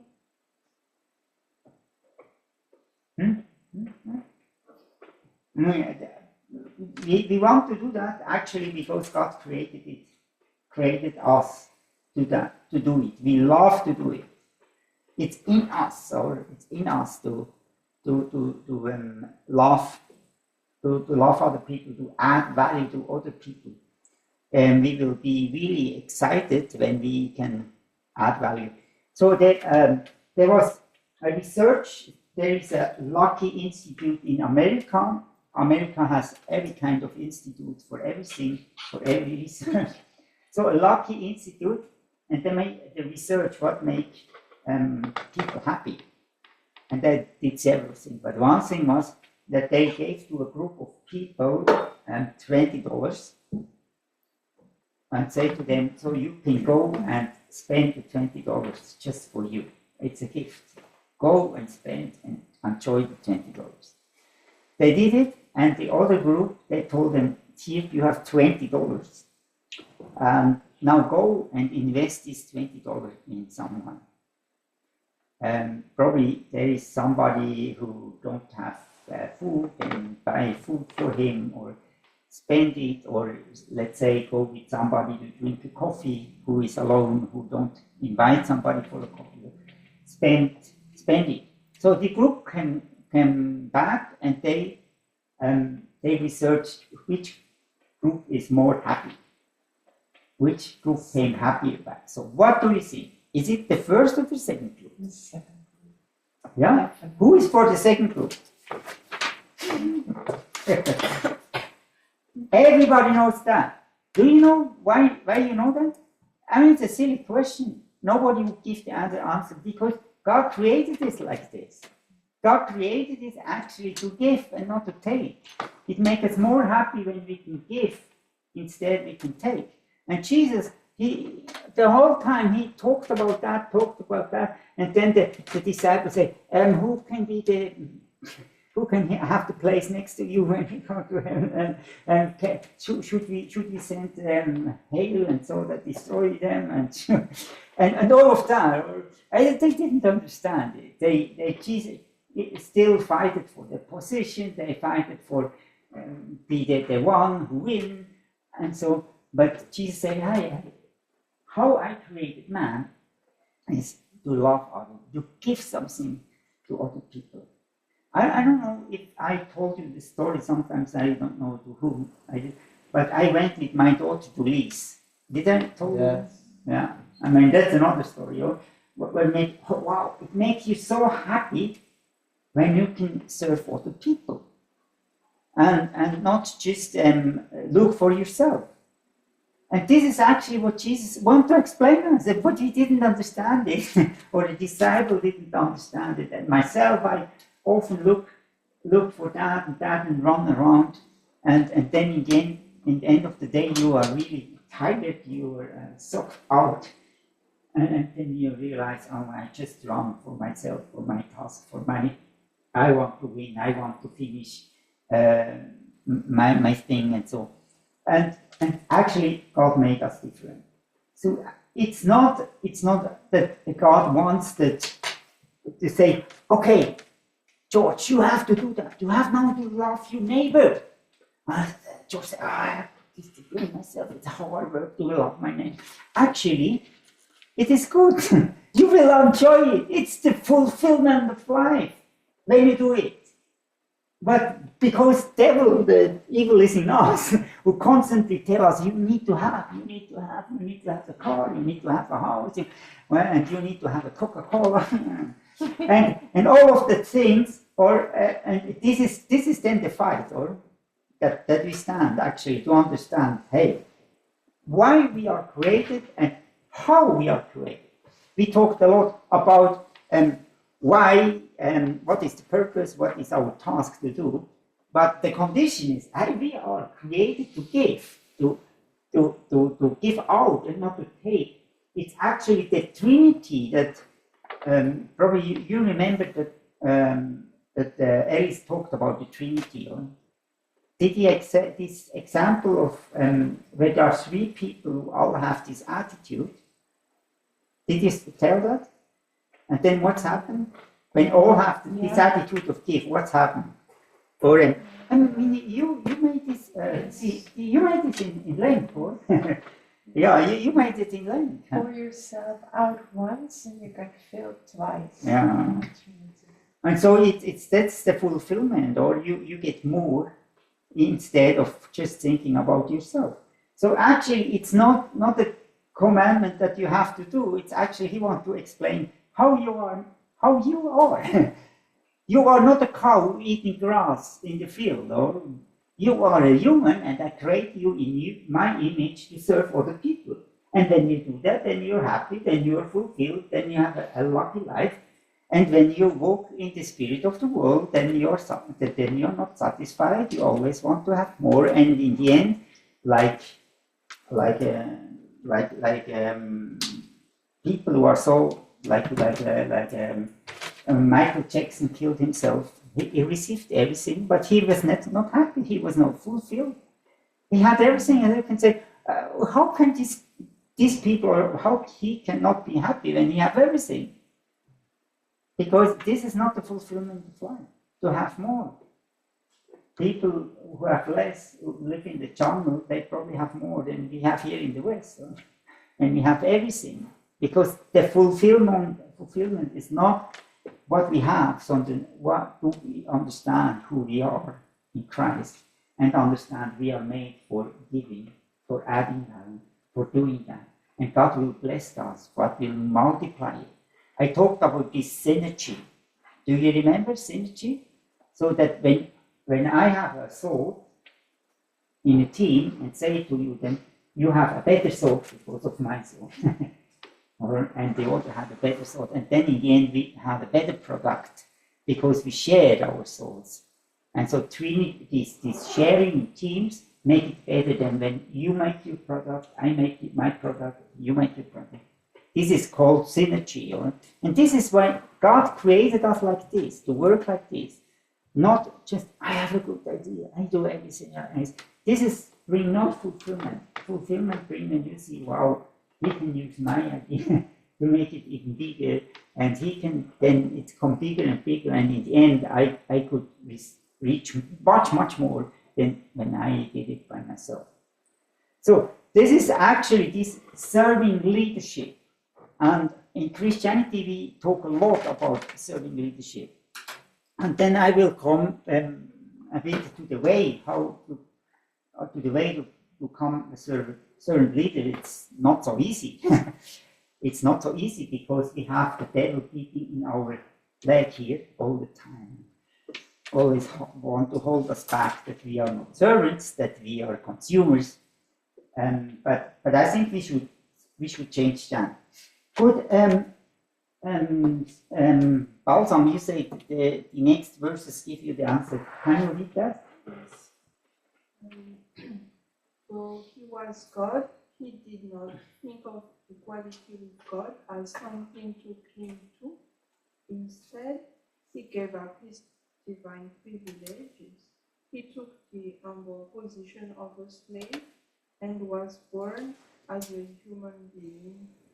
When he appeared in human form, he humbled himself in obedience to God and died a criminal's death on the cross. Therefore, God elevated him to the place of highest honor and gave him the name above all other names. Okay. Yeah. So what did he do? He was ready to give up his position. Leadership is not about the position, it's about serving people.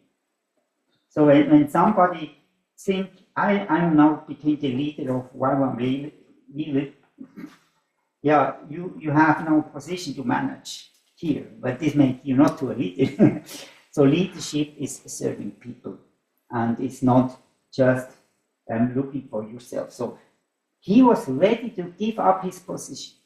And are we ready for doing that? Or are we holding on a position? Because our position is our identity. But in God, the identity is not in our position, only what we do. So our identity is in Jesus Christ. But when our identity is still in position, then we hold on the position. We want to have a position because we think, make us better, or the position makes us better. Then people say, you're the president. Are you the president? Yeah. Or yeah, but this is actually not that's what is our identity. Our identity is we understand who we are in Jesus Christ. We are a servant, and therefore our best thing what we can do in the whole world is serving people. Even you are Donald Trump, or you are a president, or you are somebody who is here and serve other people in maintenance or kitchen. See, the cook who serve can be much more fulfilled than the one here who speak. Probably when you look from the outside, say, he's the one who speaks in the school. Oh, wow. So people say, wow. But that's not fulfillment. I can tell you, I'm a speaker. But this is not fulfillment.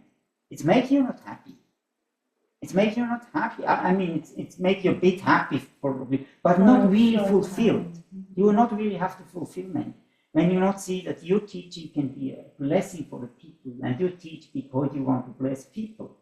But when the cook, and he can be so satisfied about his cooking because that's how he can serve people, and he see that as a service for people, then there is nothing better to do. Then because this is the identity, serving people, and he found his place where he can serve people. And I think we all in our life have to find where is our place, where our service can best serve the people. That's our calling. And not, should I have this position or this position? Jesus was ready to give up his position. So in 7, so instead poured it out and emptied himself, became a servant, and even he died, but he raised again. And you can guess what's happened in the end. So verse 9, what's happened to Jesus when he was ready to give up everything? What's happened then? So he was ready to give up everything, and what's happened? Verse 9. God elevated him. God lifted him up to the highest position. I mean, how you get to a position? Serving people or giving up your position, not holding on your position. And God will put you on this position. But then Jesus is not on the position and say, that's my identity. I am the king of the world, and I can now decide and rule you. And everybody have to honor me. Oh, no. He is the one because he's the highest servant. He's not the king, so he's the highest servant. So if you want to be king, then this means you have to be the highest servant. Actually, do you know what prime minister means? How do you say prime? Prime. This. Yeah. Good. Primeur. Do you know what this means? It's the prime is the primeur. It's the first. That's the first, yeah. First servant. The first servant. Who's the first servant? The prime minister. Yeah, but it was Jesus. It was clearly referred to Jesus. they choose the title because they say our leader should be the servant, the first servant, like Jesus was the first servant. Therefore, the name came from him. Or? So there are books, and I can advise you, or I can, if you are interested, I can tell you which book it is. I have it not here, but but is this not interesting, right? Yeah, so if you want to be a leader, you have to be the highest servant. Do you want to say something? I was just wondering, I know it is good to talk about this leadership thing, but her question is not about the leadership actually. I thought you were going to answer her question. That's why I just asked. She asked me, what do you expect now? Or what is her question is where to compromise or be radical. That is what is. But this is before the break. Yeah. But I come to that. I will come to that. Yeah. Because this is the question. It's not the decision that you make, but it's the attitude. In the end, it starts there. And when you see yourself as a servant leader, then we will go on that. Then it's easier to rule. But when you just see the tasks, then you have to just think, what I do is a service for the people. I'm not here to win the debate. I'm not here to have a position, to win my position. I'm not here to be that people elect me. Or what I do is all about the election. So I am here to serving people. So my main thing is serving people. However, then it will look how I'm here to serving people. So this is the first thing would say it's to understand it is not about me.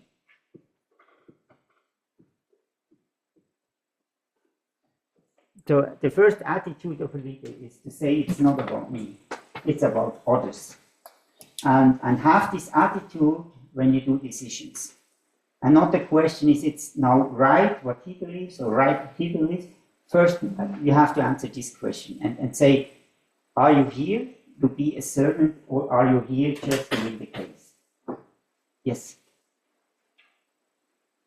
Aren't you here to influence, like you go into politics, to have influence, to have a positive influence, to serve the people, of course. So that's what you said, you're here to serve the people and to serve others. It's not about me, no, it's not about me, but it's about bringing Christian influence in the politics. Right? Yeah. I take now a second principle out of this keyword we read. And the second question will surprise you, no? The second principle is, it is only about me. So this is now the debate. It's only about me. And this is the conflict in leadership. So when we only have the attitude of serving leadership, then we serve, but we also have a task to do. And here I take it out because Jesus was the only one who could solve this problem. He was the only one who could solve the problem. Nobody else. It was his task to do. Even he was not guilty. It was not his guilt, or that he could say, I don't have to solve this problem. And you did it, George. You said you have to go to the cross, but not me, or I mean that's a normal human attitude, or I'm not guilty, I don't have to do it. So the one who is guilty should do it. But a leader is saying, when this is my responsibility, then I do it. And when I not go to the cross, Jesus said, when I not go to the cross, then nobody go to the cross. I can't blame other people. Well, this change something? No, will not all. Also, you have to find out as a leader, what is your task to do? And a leader means you do something what others not do. This makes you a leader. Find out what is the task that you have to do, what the others not can do. What is your task? What Jesus gave you. And take responsibility. And then it's the question, it's only about me, and then I'm not doing it, then nobody's doing it. I can blame other people. Nothing will change. When it's my task to do, then I have to do it. And so a leader takes responsibility. A leader will stand up, and the leader will not ask who did the mistake. So a leader will say, this is my responsibility. I look for a solution. Even I'm not the one who made the mess here. So in the military, it's when something happens in military, then it's in Switzerland, it's very common. So the general is coming afar and say, why did this happen? Or then it's not the question, who did it or so. They say, you are late.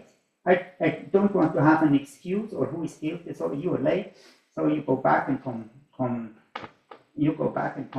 the right time. No, it's not possible. But see, it's not a question who is guilty. Or in a restaurant, and there is a hair in the soup, and you say to the waiter, "Hey, there's a hair in the soup," and the waiter say, "Ah, that's not my mistake. I mean, we have somebody in the kitchen." She is always doing so problems. She has long hair, and she's not binding her hair together. She always loses hair. You don't want to know that as customer. As customer, you want to hear, I bring you another soup. Sorry, we messed it up. That's responsibility. And this waiter, she cannot blame somebody. It will not solve the problem. She only can take her responsibility that she has to bring the customer a new soup. Does it make sense? Mm-hmm. So we as leadership mean we have to take responsibility, not to ask about who is guilty or who is not. So the question is it your responsibility or is it not? And so I think these are two principles. It's not about me. So I want to serve people, I want to help people, but there is also things that I'm called for, and only I can solve this problem. And therefore I stand up and take responsibility and bring a solution. And this is helpful for me. Always I have this again and again in my life to ask me this question, or of the natural way she'll say, yeah. Or it's not my mistake, so you have to solve the problem. But really say, when this is my responsibility, I stand there and look for a solution. And then we say it's only about me. I have to go, I have to do that. And this is often then some people, also Jesus Christ, people say, what do you want to go to the cross? No, you cannot go. And people will not agree with you. And when serving people, your focus is on how can you please people or how can you help these people. But there is a bigger thing than to do. Yeah. Yeah, I'm thinking because you cannot take responsibility for all people. Are there also things you're not responsible for and that you should leave with someone? Like when you delegate a task, the person's I think you asked this question, or is this a question, or is this I wanted to bring statement? it as a question. Yeah, I wanted to bring it as a question, but I already have a statement in my mind. Or it's good. Yeah. It's good. But I want to learn to bring and to bring questions. Yeah. Like, is there also tasks that belong to someone else? Like, yes. When this is you are responsible for. You are responsible, like for your team. You're responsible, and to the outward, to the outside, you take responsibility for what happened in your team, went wrong, we messed up. That, But that's true. inside, like you go back to this person Mhm. Yeah. because you need to teach, like, That's hey, good. Mhm. yeah, Yeah. And at the first, what I understood, you are not responsible for everything. no, you Yeah. cannot. That will that. Would And this make is what you we are have to find crazy, out yeah. with God. What is your responsibility? This is prayer, and this is going back to God and finding out. And there are so many needs in the world. Yeah. And when you feel responsible for everything, that's really, it will destroy you, or you cannot solve every problem. And so you have to know, what is my responsibility, what God gave to me, and what I have to stand for, and even people are not disagreeing or so, but I have to stand and go and bring a solution. Yeah, but it's a good thing. And then, of course, this inside or outside you, okay? But inside you, try to find it out and address it, bring the brutal facts, and Yeah. this is done. That's clear. And that's also That's a good thing. Yeah. Okay. Other questions? So now another thing about leadership. So we talk a lot about servant leadership, but did you try this before? Is it easy? No, not so easy. Because I think, and the Bible gives a lot of scripture as well about that. When you want to become an athlete, then you have to train. It's stupid to say, I want to play in the Champions League. Okay, you want to play in the Champions League, then go and train yourself. And when you're good enough, then you can come and then you can play in the Champions League. If you want to play in the League of Jesus Christ, go back and train and come back. Then you're prepared to be trained in the life of Jesus for Jesus Christ to play in this league. So there is a book. It's a very famous book, a good book, and this is called the 7 Effective Way of Leadership. The 7 Effective Ways of Leadership. Do you want to see a picture of this book? Huh? Do you want to see a picture? sure, yes, sure.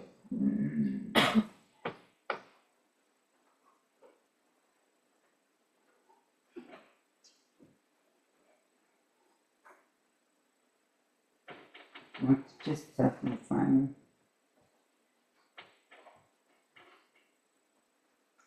Who's the author? Is it John C. Maxwell or? Yeah, it's also in John Maxwell. But you can also find it. No, the book is not from John Maxwell. Okay, yeah. Here I have it there.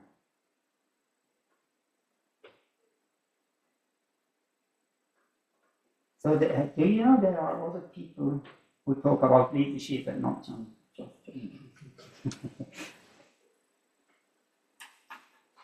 By Stephen Covey.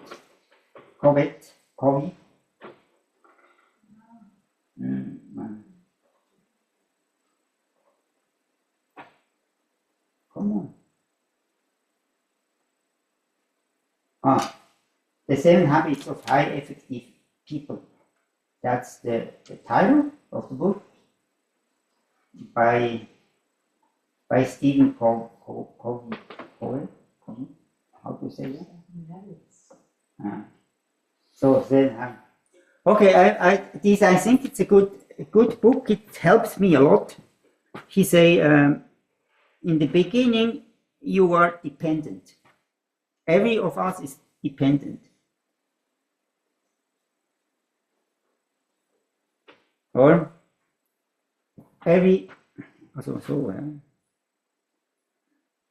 dependent. Also, when you are born, you are you're fully dependent on your parents, so you cannot really grow by yourself or walk by yourself, or eat by yourself, so it's absolutely dependent. So he say you were born like this, but the idea of life is becoming what?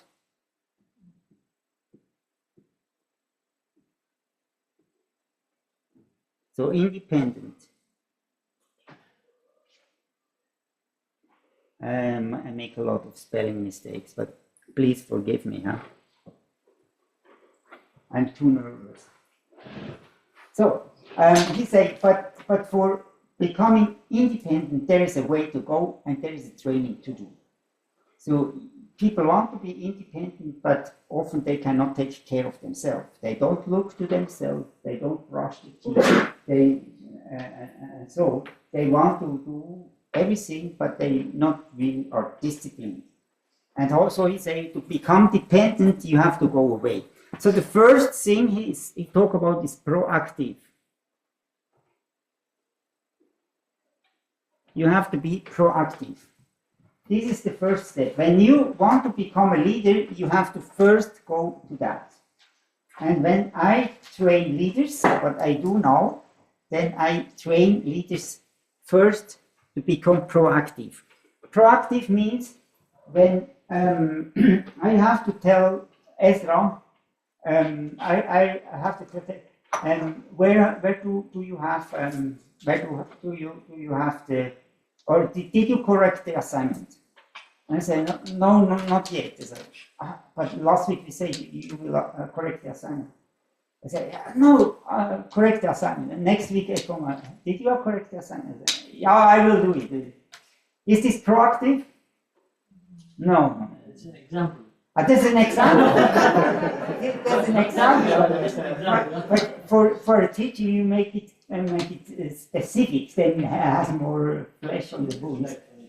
No, but do you understand? That's not proactive.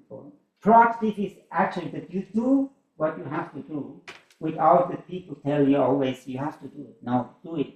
Why do you come not on time? Please come on time. When people always have stand behind you, say you have to do it, you have to do it. That's not proactive. So the first step you have to learn to be proactive. And he said, when you not learn that, you will not become a servant leader. When you not can obey and can do what you have to do, then you cannot really go further. So this is the first step to do. And of course, it's also in proactivity is then when Ezra, an example, when Ezra say, we have to correct this assignment, or without I say to you, can you correct it? Or you say, I will correct this assignment, coming from you, have ideas, what you have to do, see the problems around you, see what has to be done, and be proactive in that. So this means we train people into that, or we ask ourselves, are we still here? When you're not here, and this is not in your life, sorry, you cannot go further. And this is mainly what the book say, and I believe it too. So the next step would be initiative.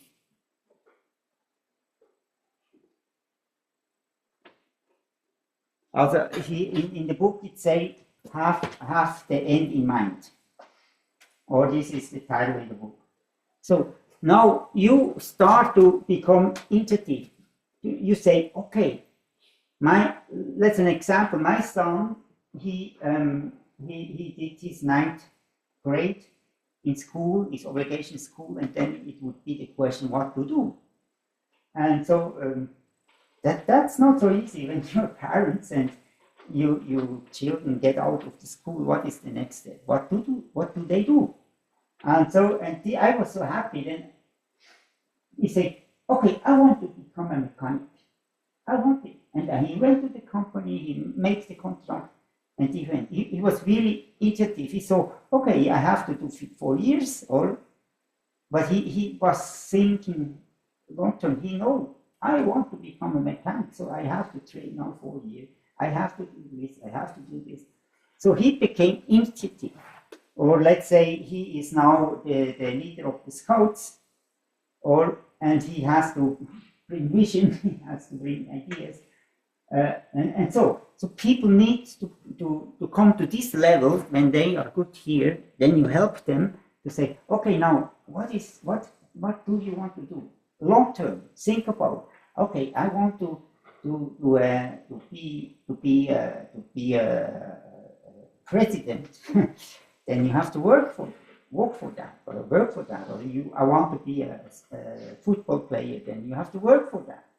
And so this would be the next step, that people have initiative for doing something, for reaching something. When people never have an idea of, I don't know what they want. And always the people have to tell them what to do. And so then help them to find vision, help them to become initiative, to create new things, and so on. And do things without that all others telling you what to do. Good. The third thing is here, set priorities.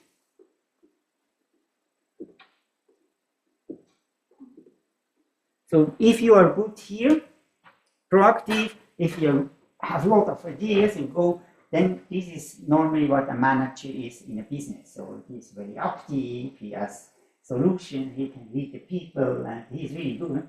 But then the problem is that there is too much to do, and you have to learn to set priorities. And this is often, we have too many options, we have too much things to do, we have too many ideas what we can do. But you have to learn to set the right priorities. And in the priorities there, here is also from business a model that say you can put your things what to do in 4 corners. You say you have here the urgent thing, they are urgent, but not important, or not important. Also, what can it be? What can be tasks who are urgent and not important? When your mobile phone has a message, then okay, you want to see the message, it's there. Or it's coming now, but it's probably not so important. No? Or somebody say, hey, come, let's see. There is a football game, Switzerland against India. I know India, not play football. Kenya has a football game. Yeah, let's come. Yeah, do you go there?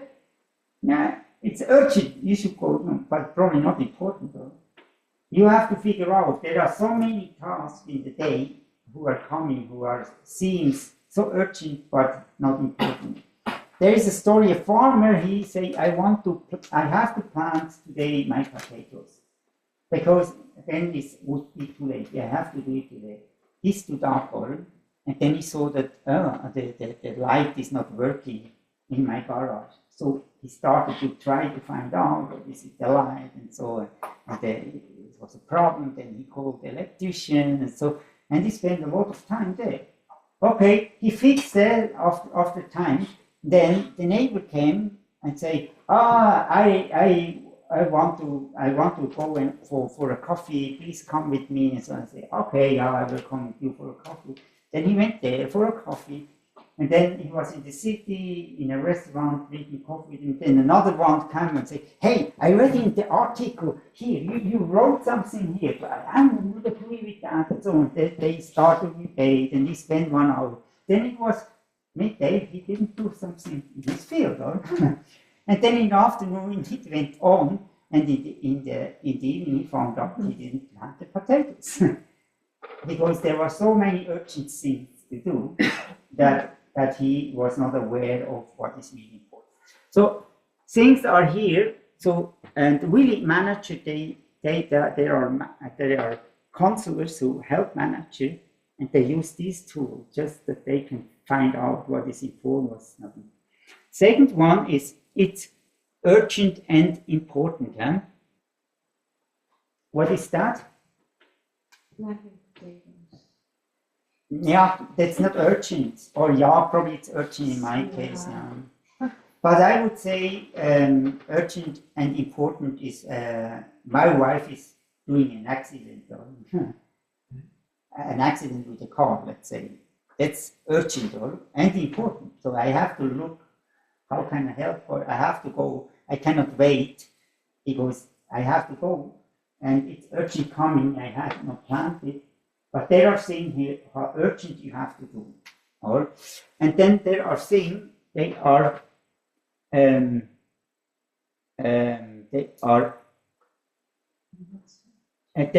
important, but not urgent. So, what can it be?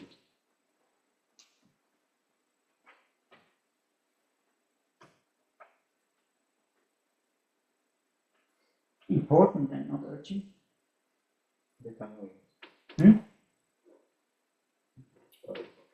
So that's important but not urgent would be kind of like the company's goal and what they want to reach in like the next 5 years, something like that. Yeah. Think about your personal life. Oh, personal. Like long-term goals. Yeah.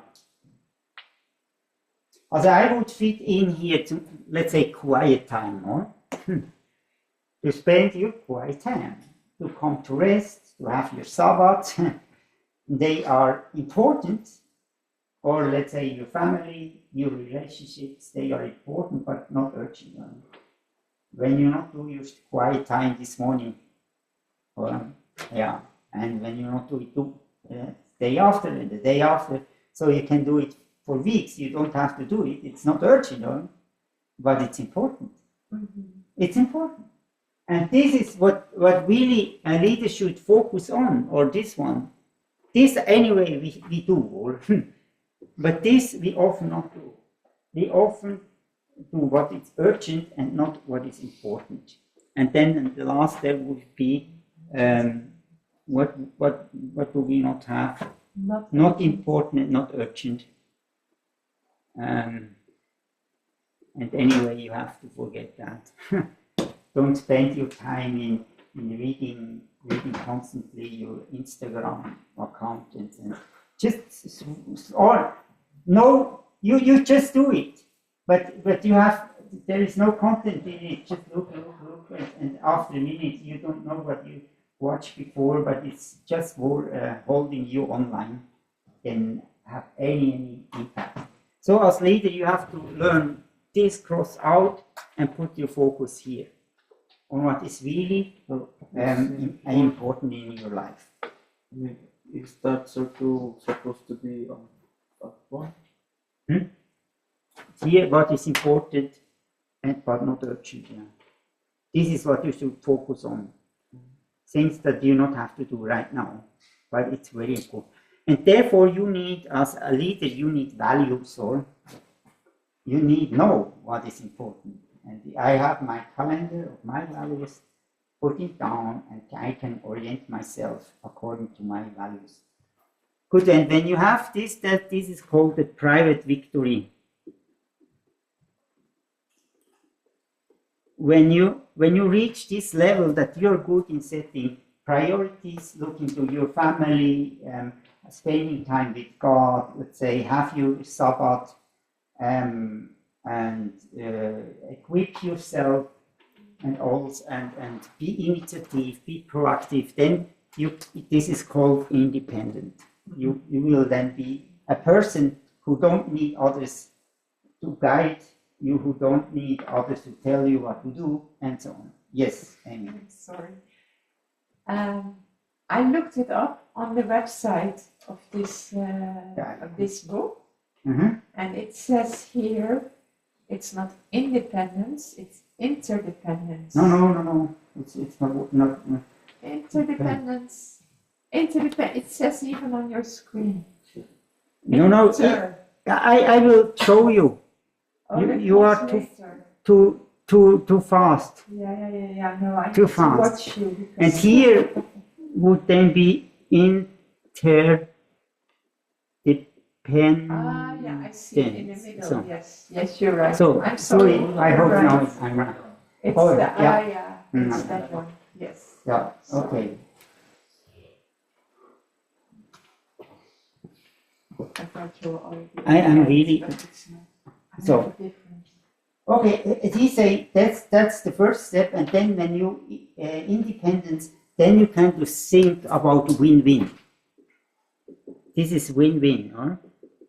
Before you not have your personal victory and say, I know I can do it, I know I can win, I finish my assignments, I finish my school, I finish my diploma, I am somebody.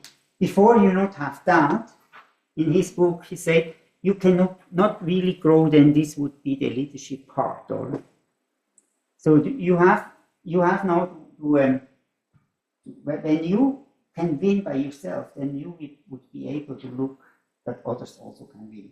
When you never have understand how to win, then you always look that you win. That is his conclusion. So therefore you have to go this step. So then you are in the win-win, and you look that others also can win and not just yourself.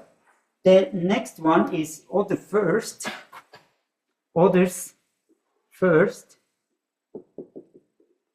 Then you start with this serving leadership, or you say, okay, when you are win-win and you know how does it fare, then you would be able to look at other first.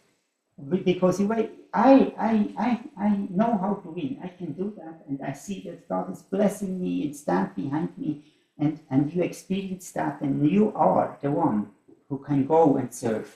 Or you say, when you understand how God loves you, then you are able to love others. before that you not understand that God loves you, it's not really impossible to love others. First, you need it before you can give it away. And then the last one, he says synergy. That is what I also explained before, that then when you can do that, then you learn to work in teams together. It's not serving just, but learning to work in teams that have success in a team and have success in them, that I have a good idea, you have a better idea, and therefore somebody else has a better idea, and we work together and have success together. And when you have that, understood that, then you are this interdependency. That means everybody is dependence, but freely we work in interdependency. So we don't need one another we actually can do it by ourselves, but we know it's better to work together. So everybody is an adult, a mature adult, but we need one another, but on a freely way. And when you not went to this here, then it's really not so easy to work in team with these people together. So these people need then always, you have to do it, you have to set priorities, because they are not trained to work independent. And this is then the public victory. Does it make sense? And then what I add to that is, Jesus, I think he went also this way. I think that Jesus, he was with his father together, and then they built a door. And father came and said, this cannot function, do it again. And Jesus had to do the door again.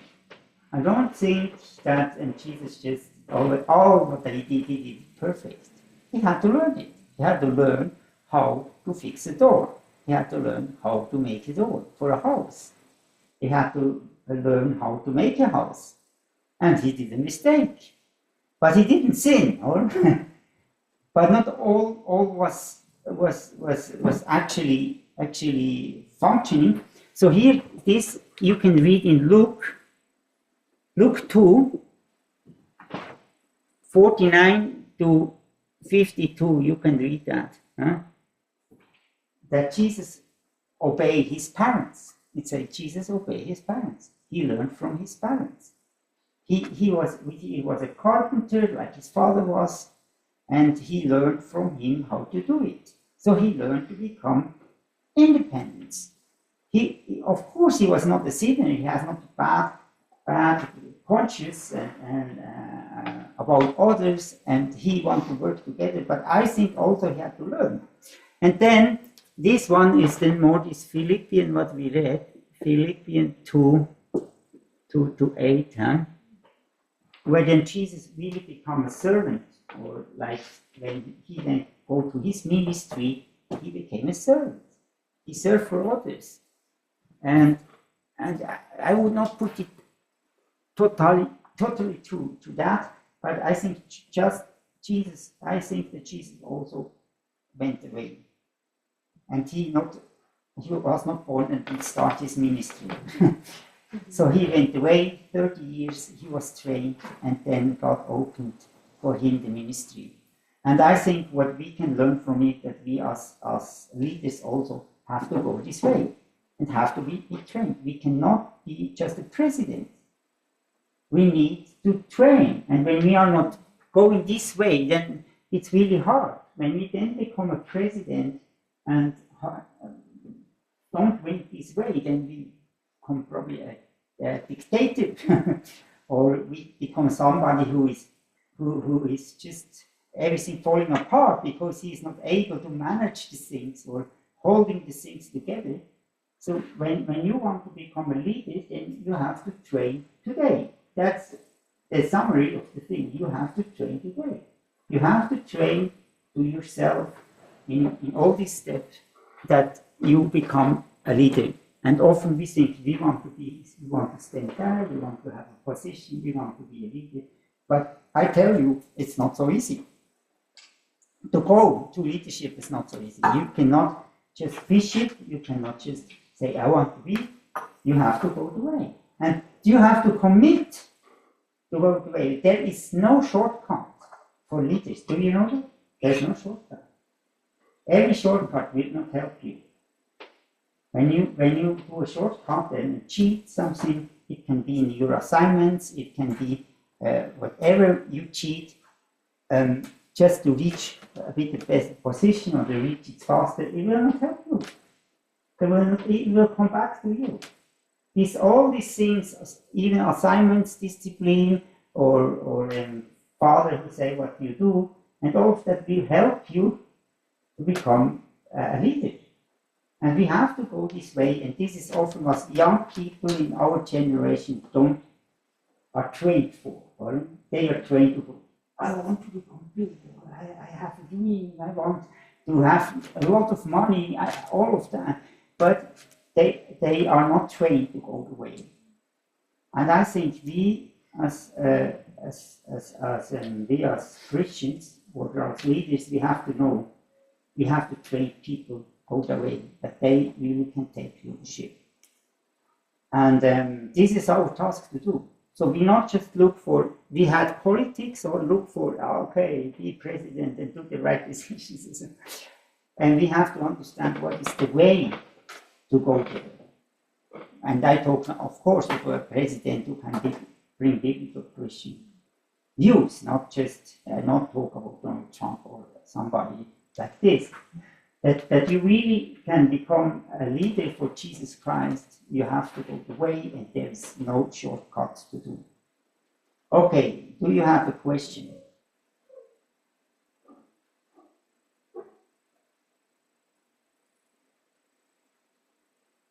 Questions?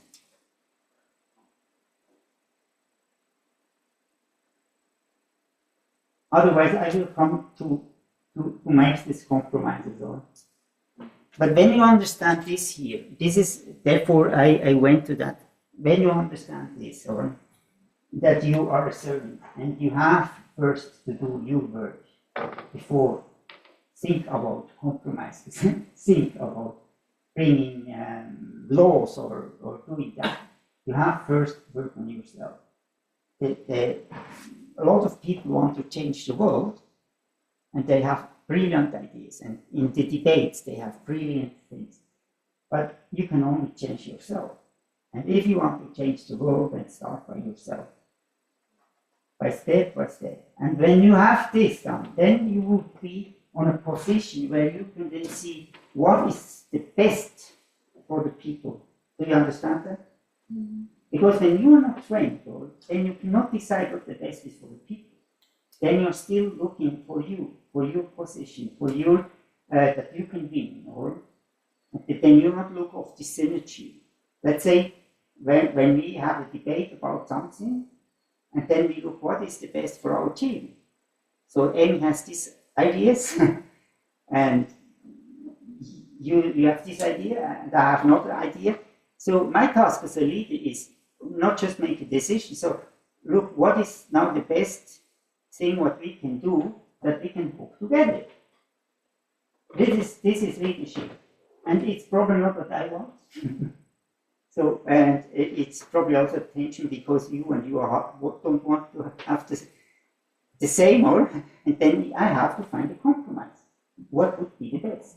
But I have to be trained that it's not about me, that it's about looking for the best for the people. And this is really hard, or this is hard. And sometimes you choose the wrong thing. I'm happy. And people are not happy with you. You is not happy because it's more on your side. And when it's more on his side, then you're not happy. And this is a conflict. When you want to make all happy, then don't become a leader, I tell you.